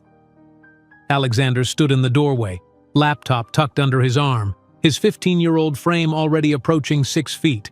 He had James's height and jawline, but his eyes, thoughtful, kind, analytical, were entirely his own. "For you?" "Always," Mia smiled, gesturing toward the seating area where she conducted her less formal meetings. "Shouldn't you be in calculus right now?" "Free period," he explained, settling onto the couch and opening his laptop. "I wanted to show you the latest stats on TimeLock. We just crossed 200,000 downloads yesterday." Pride swelled in Mia's chest as Alexander pulled up analytics for the time management application he'd coded last year. What had begun as a tool to organize his own academic schedule had quickly gained popularity among students nationwide, earning write-ups in tech blogs and attention from venture capitalists. "The retention rate is impressive," Mia noted, studying the graphs. 87% of users remain active after 30 days. "That's after implementing the study pattern recognition algorithm," Alexander explained, his fingers flying across the keyboard. "The app now suggests optimal study times based on previous productivity patterns." Mia watched her son explain complex coding concepts with easy confidence, marveling at the young man he was becoming. Alexander had inherited her drive but channeled it into technology and mathematics, already taking college-level courses and being courted by MIT's early admission program. "Have you thought more about the VC offer?" she asked, referring to the seed funding a Silicon Valley firm had recently offered for TimeLock's expansion. Alexander closed his laptop, suddenly looking very much like the teenager he was beneath his precocious achievements. "I'm leaning toward declining. I want to maintain control of the development, at least through the next major update." "A wise choice," Mia nodded. "Never surrender control unless the terms make it undeniably worthwhile." It was a lesson she had learned building Clean Slate, turning down numerous acquisition offers that would have diluted her vision. Their conversation shifted to the upcoming charity gala where Mia would receive the Entrepreneur of the Year award from the New York Chamber of Commerce. "You are going to attend, right?" Alexander asked. "Olivia said you might skip it for the Tokyo client call." "I rescheduled Tokyo," Mia confirmed. "The award visibility is too valuable to miss." Besides, the Thornton Industries is among the sponsors, and it would be strategic to establish contact. I heard they're expanding to New York and will need cleaning services for their new office." Alexander nodded absently, the name Thornton meaning nothing to him beyond another potential client. Mia had never revealed that the company bore the name of his biological father. In 15 years, she had maintained the careful narrative that the twins' father simply wasn't prepared for parenthood, a partial truth that spared them the cruelty of complete rejection. After Alexander left for his next class, Mia turned to the research her team had compiled on Thornton Industries. The company had struggled in recent years, losing market share to more innovative competitors. 3 consecutive years of declining profits had prompted a strategic pivot, expansion into the New York market where they had previously maintained only a minimal presence. "Ms. Johnson, your 11 o'clock is here," her assistant announced through the intercom. The morning proceeded with its usual rhythm of meetings, decisions, and strategic planning. At 1:30, Mia crossed the hallway to Olivia's office, a small space she had insisted on providing for her daughter's internship project. Unlike Alexander, who avoided the spotlight, Olivia thrived in social and academic arenas equally. Captain of her school's debate team, editor of the student newspaper, and recently selected as a finalist in a prestigious essay competition, she balanced intellectual pursuits with a natural charisma that drew people to her. "Mom!" Olivia looked up from her computer, dark curls framing a face that mirrored Mia's own at that age. "I just submitted my draft of the Foundation's annual report. Can you review it this afternoon?" The New Beginning Foundation had become Olivia's passion project. Though only 15, she had convinced Mia to let her document the Foundation's impact through interviews with scholarship recipients, creating compelling narratives that had significantly boosted donations. "I'll review it tonight," Mia promised. "How's the Harvard application coming along?" Olivia's expression brightened further. "Just finalizing my personal statement. Ms. Winters says my academic record is strong enough for early consideration, especially with the newspaper editorials and the debate championship." "They'd be fortunate to have you," Mia said sincerely. After returning to her office, Mia opened her calendar to confirm the week's appointments. The Chamber of Commerce event was scheduled for Friday evening at the Plaza Hotel. The notification included a recently updated list of sponsors, and seeing Thornton Industries listed as a platinum-level sponsor sent a shiver of anticipation down her spine. For years, she had tracked James Thornton's career from a distance, collecting articles about Thornton Industries like artifacts from another life. She knew he had married a Chicago socialite 6 years ago, that they had no children, that his father's company had gradually lost its innovative edge under his leadership. Now, according to her sources, James himself would be relocating to New York to oversee the company's expansion, a desperate move to reverse their declining fortunes. The irony was not lost on Mia. The man who had once dismissed her as insignificant would soon enter her territory, possibly unaware that she had built a business empire in the very city where he hoped to salvage his own. The thought brought a smile to her lips as she returned to reviewing the quarterly projections. Thursday evening found Mia maintaining her disciplined routine, up at 5 for yoga, breakfast with the twins before their school day, then immersed in preparation for Friday's award ceremony. Her speech had been carefully crafted to highlight Clean Slate's values while subtly emphasizing her journey from night cleaner to CEO. "You should mention your background more explicitly," Eleanor suggested during their phone call. Now 72, Eleanor had retired from active management but maintained her position on Clean Slate's board of directors. "Your story is powerful, Mia. From single mother cleaning offices to running a $300 million company, it resonates." "I prefer to let Clean Slate's success speak for itself," Mia replied, though she understood Eleanor's point. "The focus should be on our innovations and impact, not my personal narrative." "The personal is what people remember," Eleanor countered. "But it's your moment. Shape it as you see fit." Friday morning arrived with a flurry of activity. The twins left early for school activities while Mia attended a series of meetings that culminated in a strategy session with her executive team regarding the potential Thornton Industries contract. Their New York office will occupy 12 floors in the Lexington Tower. Her business development director explained, "If we secure the contract, it would be our largest single-building client to date." "Prepare our premium proposal," Mia instructed. "Full service, all eco-friendly options, including our new air quality monitoring system. Price it competitively but not aggressively. We want to be chosen for our quality, not our discount." By late afternoon, Mia returned to her penthouse to prepare for the evening's ceremony. She selected a sapphire blue dress that complemented her complexion, a far cry from the second-hand clothes she had once worn to job interviews after James's rejection. Her natural hair, which she had once straightened to conform to corporate expectations, now formed a crown of elegant curls that framed her face. As her car service navigated toward the Plaza Hotel, Mia reviewed her acceptance speech one final time, then set her notes aside. Tonight represented more than an award. It was a milestone on a journey that had begun in the darkest moment of her life. The Plaza's ballroom glittered with New York's business elite, CEOs, entrepreneurs, investors, and media personalities mingling beneath crystal chandeliers. Mia entered with practiced confidence, immediately greeted by admirers and colleagues eager to congratulate her before the official announcement. "The woman of the hour," said Jonathan Pierce, now CEO of a tech conglomerate and still a loyal clean-slate client. "Though I'm not surprised, you've been revolutionizing the industry for years." Mia navigated the crowd with graceful efficiency, exchanging business cards and building connections while scanning the room for familiar faces.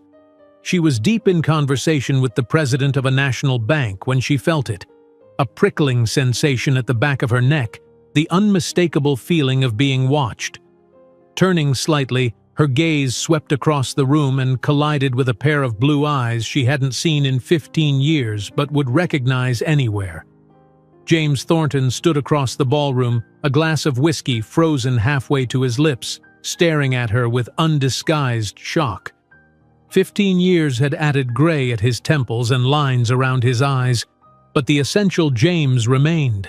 The aristocratic posture, the aura of entitlement, the cold calculation that had once dismantled her world. For an instant, Mia felt a ghost of her former self, the vulnerable young woman desperately seeking validation. Then it vanished, replaced by the hard-earned confidence of the empire builder she had become. "If you'll excuse me," she said to her companions with a practiced smile, "I need to greet an old colleague." Walking toward James with measured steps, Mia observed his body language, the tension in his shoulders, the white-knuckled grip on his whiskey glass, the flicker of something like fear in his eyes as she approached. "James Thornton," she said calmly, extending her hand as though they were mere business acquaintances. "What a coincidence to find you in New York." "Mia?" His voice betrayed his shock. How did you?" "Mia Johnson, CEO of Clean Slate Enterprises," she replied, indicating the name badge on her chest. "Apparently you don't follow the commercial services sector very closely." "Johnson?" His brow furrowed. "You married?" "I took my mother's maiden name," Mia explained with a small smile. "I found it more appropriate for building my legacy." Before James could respond, the Master of Ceremonies announced the beginning of the awards presentation. With a polite nod, Mia excused herself, leaving him visibly disturbed as she made her way to her assigned table near the stage. As the presenter began describing the Entrepreneur of the Year finalists, Mia felt a peculiar sense of calm. 15 years ago, James Thornton had told her she wasn't enough, not accomplished enough, not connected enough, not white enough for his world. Now she would receive one of the city's highest business honors while he watched from the audience, his own company struggling to survive. While the presenter called the nominees for Entrepreneur of the Year, Mia's photo appeared on the screen along with her accomplishments. Built a company valued at more than $300 million starting from zero, employs over 3,000 people, pioneered sustainable practices, created scholarship programs for single mothers. James observed, paling with each achievement mentioned. When Mia was announced as the winner, the applause was deafening. In her acceptance speech, she spoke about perseverance and how her greatest fuel for success had been those who doubted her. "I dedicate this award to my children, Alexander and Olivia, who taught me that there are no limits to what we can achieve when love forms our foundation. I dedicate this award to my children, Alexander and Olivia, who taught me that there are no limits to what we can achieve when love forms our foundation." The applause swelled around her as Mia accepted the crystal trophy, its weight substantial in her hands, much like the journey that had brought her to this moment. As she descended from the stage, she caught James's gaze once more. He remained fixed in place, his expression a complex mixture of disbelief and calculation. Returning to her table, Mia was immediately surrounded by well-wishers. The chairman of a multinational bank leaned in to discuss potential expansion opportunities. A tech CEO praised Clean Slate's proprietary tracking software. Through it all, Mia maintained her composure, though she remained acutely aware of James's presence across the ballroom, his eyes following her movements. An hour later, as the formal dinner concluded and guests began mingling freely again, Mia excused herself from a conversation about sustainable business practices and made her way to the bar. She requested sparkling water with lime, maintaining her lifelong policy of clarity during business events. As the bartender prepared her drink, she sensed someone approaching from behind. That was quite a speech. James's voice carried the familiar timbre that once made her heart race. Now it merely triggered a clinical sort of interest, like observing an artifact from another lifetime. Mia turned, glass in hand, maintaining a measured distance between them. "Thank you. Brevity has its virtues."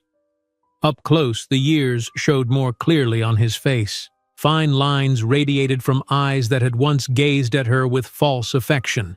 His suit, while impeccably tailored, couldn't disguise the slight thickening around his waist that spoke of too many business dinners and too little physical activity.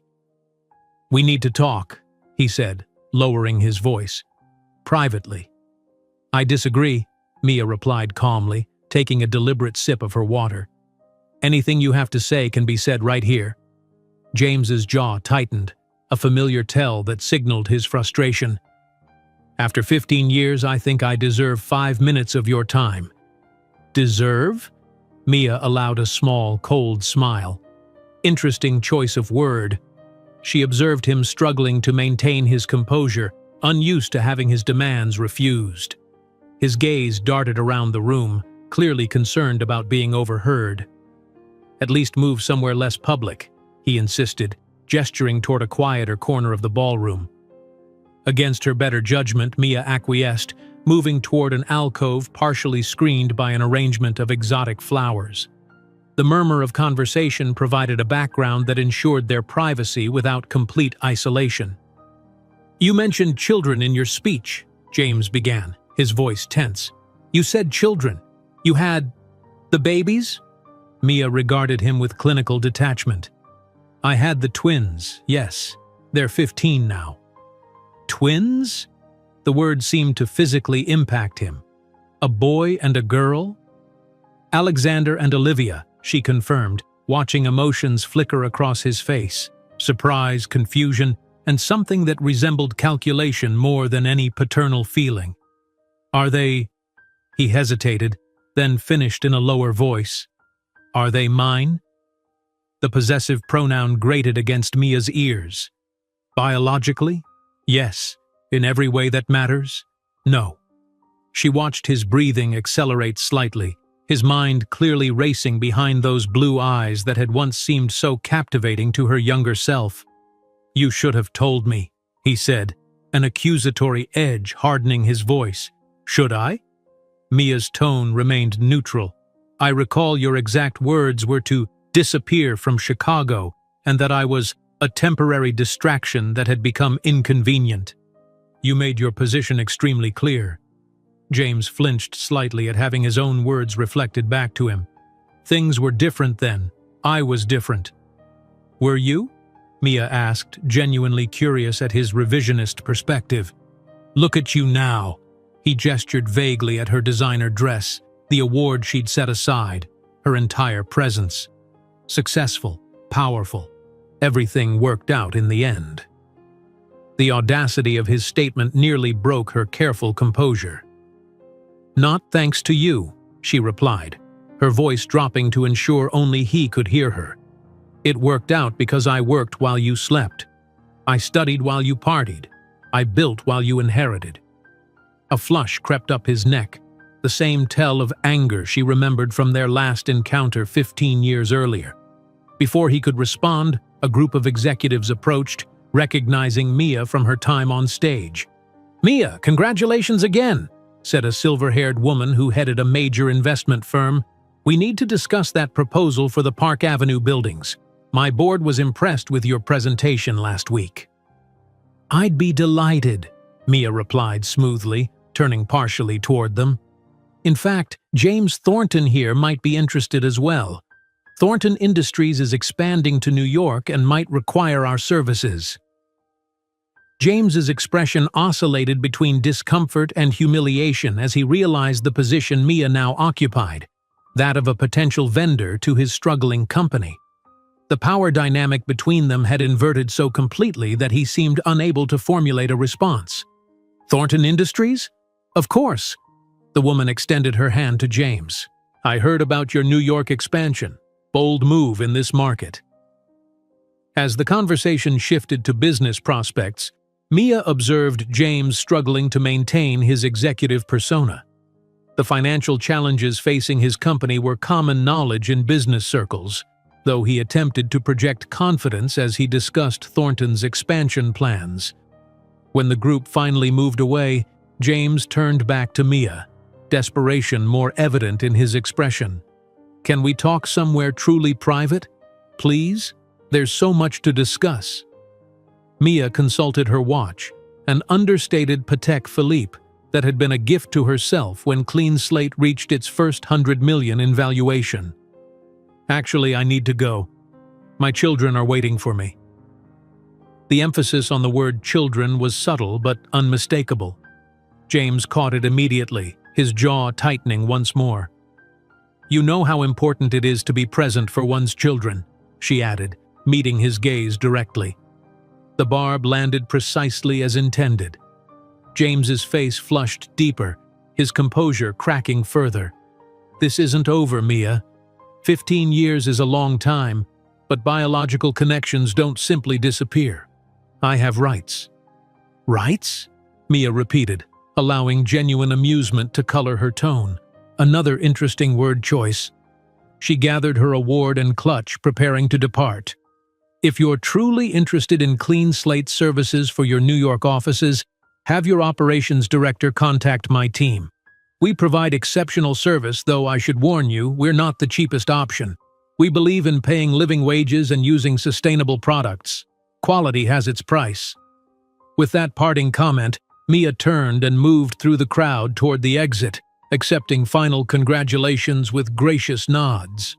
She could feel James's eyes boring into her back but didn't give him the satisfaction of turning around. In the back of her town car, Mia finally allowed herself to release a shaky breath. The encounter had affected her more than she cared to admit.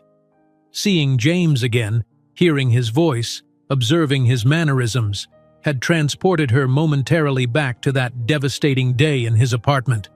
But unlike that day, she had walked away this time with her dignity not merely intact, but fortified. Her phone chimed with a text from Olivia. "How was the speech? Did you remember to thank us?" Smiling, Mia typed back, "Speech went well. Of course I thanked you too. You're my best accomplishment." As the car navigated through Manhattan's evening traffic, Mia gazed at the illuminated buildings passing by. 15 years ago, she had arrived in this city with nothing but determination and 2 infants depending on her.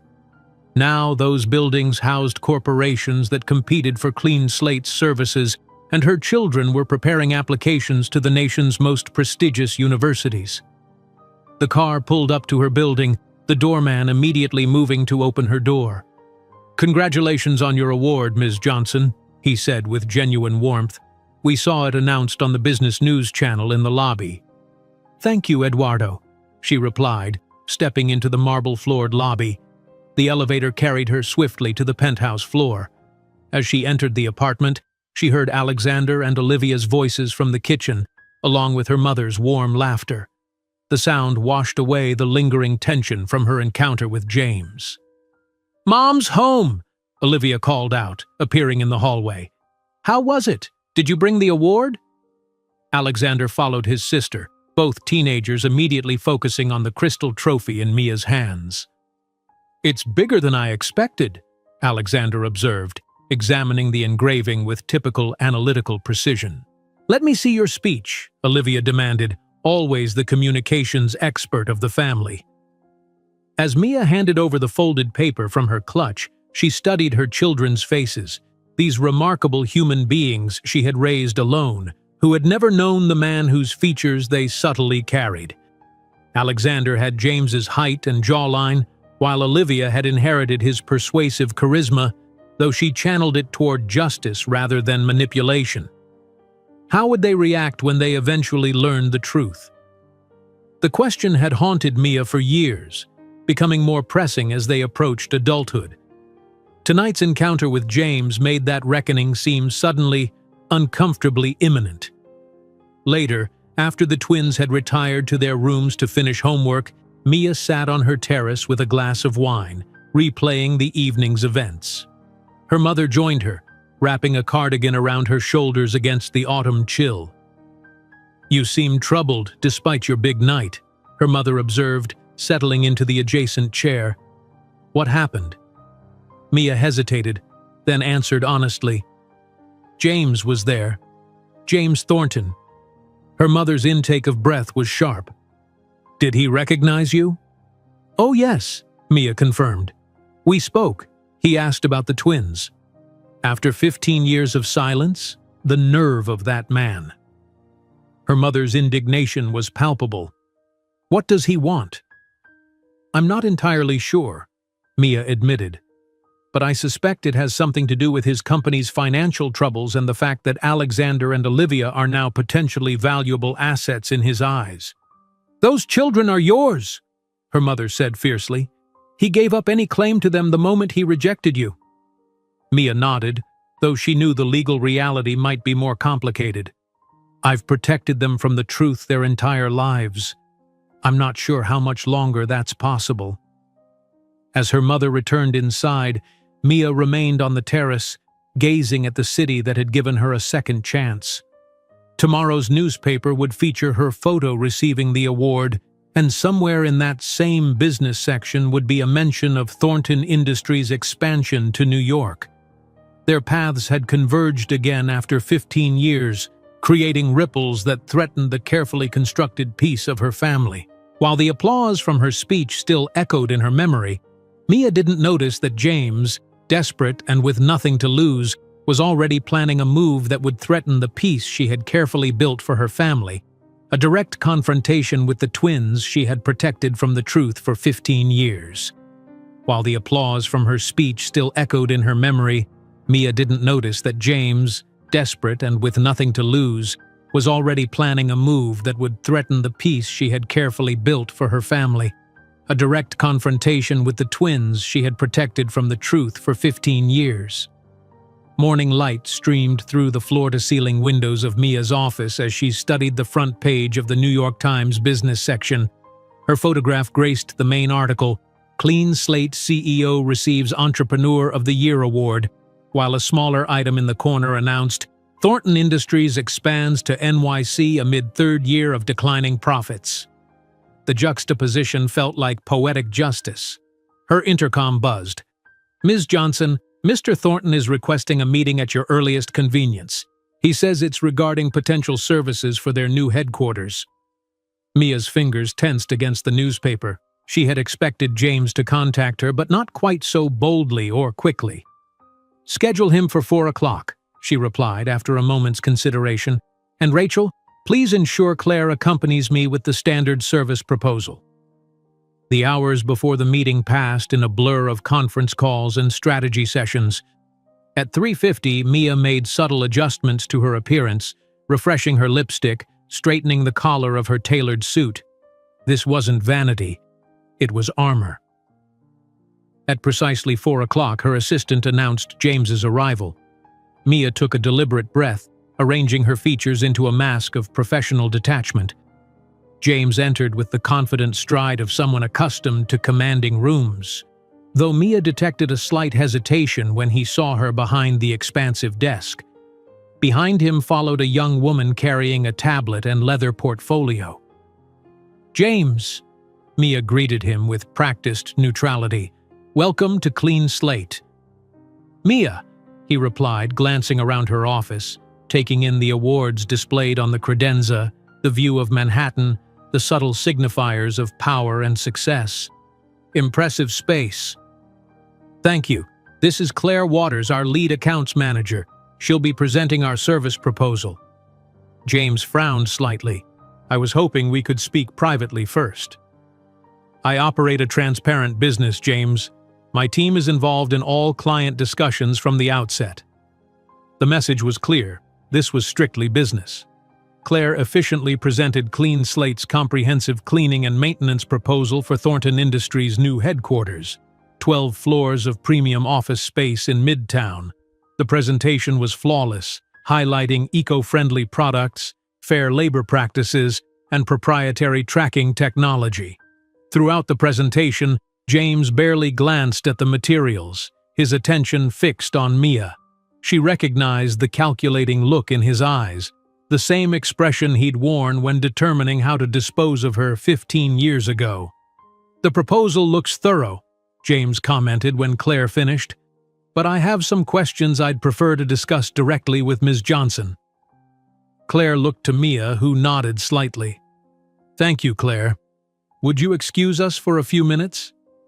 Once the door closed, the atmosphere shifted palpably. James leaned forward, dropping the business pretense. "Twins," he said quietly. "You had twins, and you never told me." "You made it abundantly clear you wanted nothing to do with us," Mia replied evenly. "That was 15 years ago. I was young, focused on taking over my father's company. And I was what? An inconvenience?" Mia's voice remained measured, though her pulse quickened. "Your exact words, if I recall correctly." James had the grace to look uncomfortable. "People change, Mia. Circumstances change." "Indeed they do. I built a $300 million company while raising 2 exceptional children. You inherited a thriving business that's now losing market share after 3 consecutive years of negative growth." She allowed herself a small, satisfied smile. "Circumstances do change." James's jaw tightened. "Tell me about them." "Why?" The question was genuine. "They're my children too." "Biologically, perhaps, but you forfeited any claim to parenthood when you offered me a check to take care of the problem." Mia opened her desk drawer and removed a plastic sleeve containing the torn check she'd kept all these years. "Do you remember this?" James stared at the faded paper, his expression darkening. "I never thought you'd actually have them alone." "What did you expect? That I'd simply disappear? That your problem would conveniently solve itself?" Each word was precisely controlled, 15 years of buried anger channeled into clinical precision. "I expected you'd be practical," he muttered, unwittingly echoing his words from that devastating day. "I was practical," Mia countered. "I built a life, a business, and a family. Without you." James shifted strategies, his expression softening into something resembling regret. "At least tell me something about them, please." Mia studied him, searching for genuine interest beneath the calculation. Against her better judgment, she relented slightly. "Alexander is brilliant with technology. He's developed an app with over 200,000 users. Olivia will likely become the youngest attorney to join an elite firm in a few years." Something flashed in James's eyes. Pride, perhaps. or more likely, recognition of potential assets. They sound exceptional. They are, Mia agreed. They've been raised with values you might not recognize. Compassion, integrity, hard work. James's phone chimed with a notification. He glanced at it, then back at Mia. My wife is texting. We're having dinner with potential investors tonight. And how is married life treating you? Mia asked, not out of jealousy but genuine curiosity. A shadow crossed his face. Complicated. Catherine is from the right family, has the right connections. She's been disappointed that we haven't had children. I see. Mia didn't press further, though she noted the careful phrasing. The right family, the right connections. Echoes of why she hadn't been enough. I want to meet them, Mia. His tone shifted to the authoritative one he'd used when running board meetings. Alexander and Olivia deserve to know their father. That's not your decision to make, Mia replied firmly. They're 15 years old. When they turn 18, I'll tell them the complete truth, and then they can decide if they want contact with you. Until then, stay away from my children. James stood, frustration evident in his posture. You can't keep them from me. Legally? Legally? Mia interrupted, rising to face him. By all means, let's discuss legal standing. Let's discuss how you threatened my career, how you ensured I couldn't find work in Chicago, how you abandoned your pregnant girlfriend with explicit instructions to disappear. I've kept detailed records, James. Every email, every rejection letter, the check you wrote. Would you like that story in court? In the press? He paled slightly. You wouldn't. I built clean slate from nothing while you were dismantling your father's legacy. Don't test my resolve. Their standoff was interrupted by a knock at the door. Claire returned with additional materials, her professional smile never faltering despite the obvious tension in the room. I've brought the supplementary sustainability reports you requested, Ms. Johnson. Thank you, Claire. Mia smoothly transitioned back to business mode. Mr. Thornton was just leaving. He'll review our proposal and get back to us. James gathered himself, adjusting his tie with a practiced gesture. Actually, I've decided to accept your proposal with one modification. I'd like a 15% discount for the first year. We can offer 10%, Mia countered automatically, with a 3-year commitment. Done. He extended his hand, the gesture more challenge than agreement. Mia shook it briefly, her grip firm. Claire will draft the contract. We can begin service next month when your offices are ready. As James turned to leave, he paused at the door. This conversation isn't over, Mia. For now, it is. She resumed her seat, a clear dismissal. Good day, James. When the door closed behind him, Mia allowed herself a moment to exhale slowly, steadying her nerves. The confrontation had gone largely as expected, but James's determination to meet the twins concerned her. She knew him well enough to recognize when he was fixated on a goal. That evening, Mia arrived home to find Alexander and Olivia in the living room, engaged in their usual activities, Alexander coding on his laptop, Olivia outlining an argument for her debate team. How was your day? She asked, kissing each of them on the forehead. Got another 100 downloads after that tech blog feature, Alexander reported without looking up from his screen. And fixed that notification bug users were complaining about. Harvard sent an email, Olivia announced excitedly, showing Mia her phone. They want an interview next week. Mia's heart swelled with pride as she read the message. That's fantastic, Liv.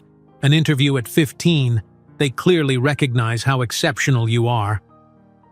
MIT reached out to Alexander last week, Olivia added, nudging her brother, though he's too modest to brag about it. It's just an informational interview, Alexander mumbled, though his pleased expression betrayed his excitement. Mia's phone buzzed with a text notification. Glancing down, she felt a chill run through her veins. Unknown number. They're Thorntons, whether you acknowledge it or not. This isn't over. She deleted the message immediately, forcing her expression to remain neutral despite the intrusion. James was clearly not going to respect her boundaries. Later that night, after the twins had gone to bed, Mia sat in her home office reviewing the contract with Thornton Industries. Adding a confidentiality clause had been Claire's suggestion, a subtle reminder to James that his business dealings with Clean Slate were separate from personal matters. The following Wednesday, Mia was reviewing quarterly projections when her phone rang. It was Alexander's school. "Ms. Johnson, this is Principal Winters. I wanted to inform you about an incident that occurred today." A man approached Alexander and Olivia as they were leaving campus. He identified himself as a friend of yours. Mia's blood ran cold. "Did he give a name?" "James Thornton. He gave your children his business cards and suggested they contact him when they wanted to meet their father." The security guard noticed the interaction and intervened, but I wanted you to be aware. Rage and fear coursed through Mia's body. "Thank you for informing me. This person is not authorized to contact my children. Please alert security to prevent any future attempts." The moment she hung up, Mia called her attorney, requesting an immediate restraining order against James Thornton. Her second call was to Claire, instructing her to cancel the Thornton Industries contract immediately, regardless of penalty clauses. When the twins arrived home that afternoon, they immediately approached her in the kitchen, faces filled with confusion. "Mom," Alexander began, holding out a business card, "who is James Thornton? He said he was an old friend of yours." Olivia added, "He seemed nervous. He gave us both cards and said we could call whenever we wanted to meet our father." Mia's careful composure threatened to crack. After 15 years of protecting them from the truth, James had forced her hand in the most invasive way possible. "We need to talk," she said, leading them to the living room sofa. "There's something I should have told you sooner." As they sat together, Mia realized the moment she had both dreaded and perhaps unconsciously prepared for had arrived. It was time for her children to learn the complete truth, not the sanitized version she'd maintained for their protection, but the painful reality of their beginning. 3 days later, Mia requested the twins join her in the living room. The restraining order against James had been granted, the contract with Thornton Industries terminated, and now the most difficult task remained, revealing the truth to Alexander and Olivia. 3 days later, Mia sat in her living room, the torn check resting on the coffee table between her and her children. It was yellowed with age, a physical artifact of the moment that had shaped their lives. Alexander and Olivia sat across from her, their expressions a mixture of confusion and concern. The afternoon light streamed through the windows, casting long shadows across the hardwood floors. "I've told you that your father wasn't ready for family responsibility," Mia began, her voice steady despite the hammering of her heart. "That's true, but it's not the complete story." She took a deep breath, reaching for the strength that had carried her through 15 years of single parenthood and business building. "I met your father in Chicago when I was 24. I was working as an executive assistant at a company called Thornton Industries." She watched comprehension dawn in their eyes at the familiar name. James Thornton had just become CEO after his father died. We became involved, and after 3 months, I discovered I was pregnant with you both. Alexander's analytical mind was already connecting the dots. "The man at school, that was him?" Mia nodded. "When I told James about the pregnancy, I expected support, or at least respect. Instead," she gestured to the check on the table, "he told me I was a mistake, a distraction that had become inconvenient. He wrote this check to solve the problem and told me to disappear from Chicago." Olivia reached for the check, examining the faded ink, the amount, the signature. "He wanted you to get rid of us," she said quietly, her voice tight with emotion. "Yes," Mia admitted, "and when I refused the money, he threatened to use his family's influence to ruin my career in Chicago, which he did. I lost my job, couldn't get hired anywhere else." Alexander, always quieter and more reflective than his sister, looked up from the check. "So that's why we moved to New York? To escape him?" "Partly," Mia nodded. I went to Detroit first, to have you safely with Grandma's help, but I knew New York offered opportunities that Chicago couldn't, especially with the Thornton name working against me there. Olivia, sharp as always, frowned. Why is he suddenly interested in us now, after 15 years of nothing? Mia met her daughter's gaze directly. I believe it's because of who you both have become. Successful, brilliant, with promising futures, and because his company is struggling financially while Clean Slate thrives. So we're assets now, Alexander concluded with cold precision. Potential heirs for his failing company? That's my assessment, yes, Mia confirmed. His timing coincides perfectly with Thornton Industries' expansion to New York and their third year of declining profits. The twins exchanged glances, communicating silently as they often did. Olivia spoke first, her voice carrying the confidence that had made her a champion debater. He doesn't deserve to know us, she declared. He abandoned us when we were nothing but an inconvenience. Now that we're valuable to him, he wants back in? That's not how family works. Alexander nodded in agreement. From a purely logical standpoint, his behavior demonstrates opportunism, not paternal interest. He paused, then asked the question Mia had been dreading. Are we really Thorntons? Legally, I mean. Your birth certificates list father as unknown, Mia explained. I never sought child support or legal recognition, but biologically, yes, you carry his DNA. Is that why I'm good at math? Alexander asked with unexpected vulnerability. Because of him? Mia moved to sit between her children, taking their hands in hers. You're good at math because you've worked incredibly hard and have a brilliant mind. Olivia's gift for persuasive speaking comes from her dedication to debate club and her passion for justice. Genetics might provide tendencies, but you've both built your talents through determination and hard work. Olivia leaned against her mother's shoulder. So what happens now? Will he keep trying to contact us? I've filed a restraining order, Mia explained. He's legally prohibited from approaching you or the school. I've also canceled Clean Slate's contract with Thornton Industries. But eventually we'll have to decide for ourselves, Alexander concluded. When we're 18. Yes, Mia confirmed. When you're legal adults, the choice will be yours. If you want to meet him then, I won't stand in your way. Olivia straightened, her expression hardening with resolve. I already know my answer. The man who told you we weren't good enough doesn't get to claim us now that we're exceptional. Alexander nodded in agreement, though his eyes reflected a more complex calculation. Is his company really worth less than Clean Slate now? Despite the gravity of the conversation, Mia smiled slightly. Substantially less. Their market capitalization has fallen 40% in 3 years. So you built something bigger than what he inherited, Alexander mused, starting with nothing but determination and 2 babies. Not nothing, Mia corrected, squeezing their hands. I had you two.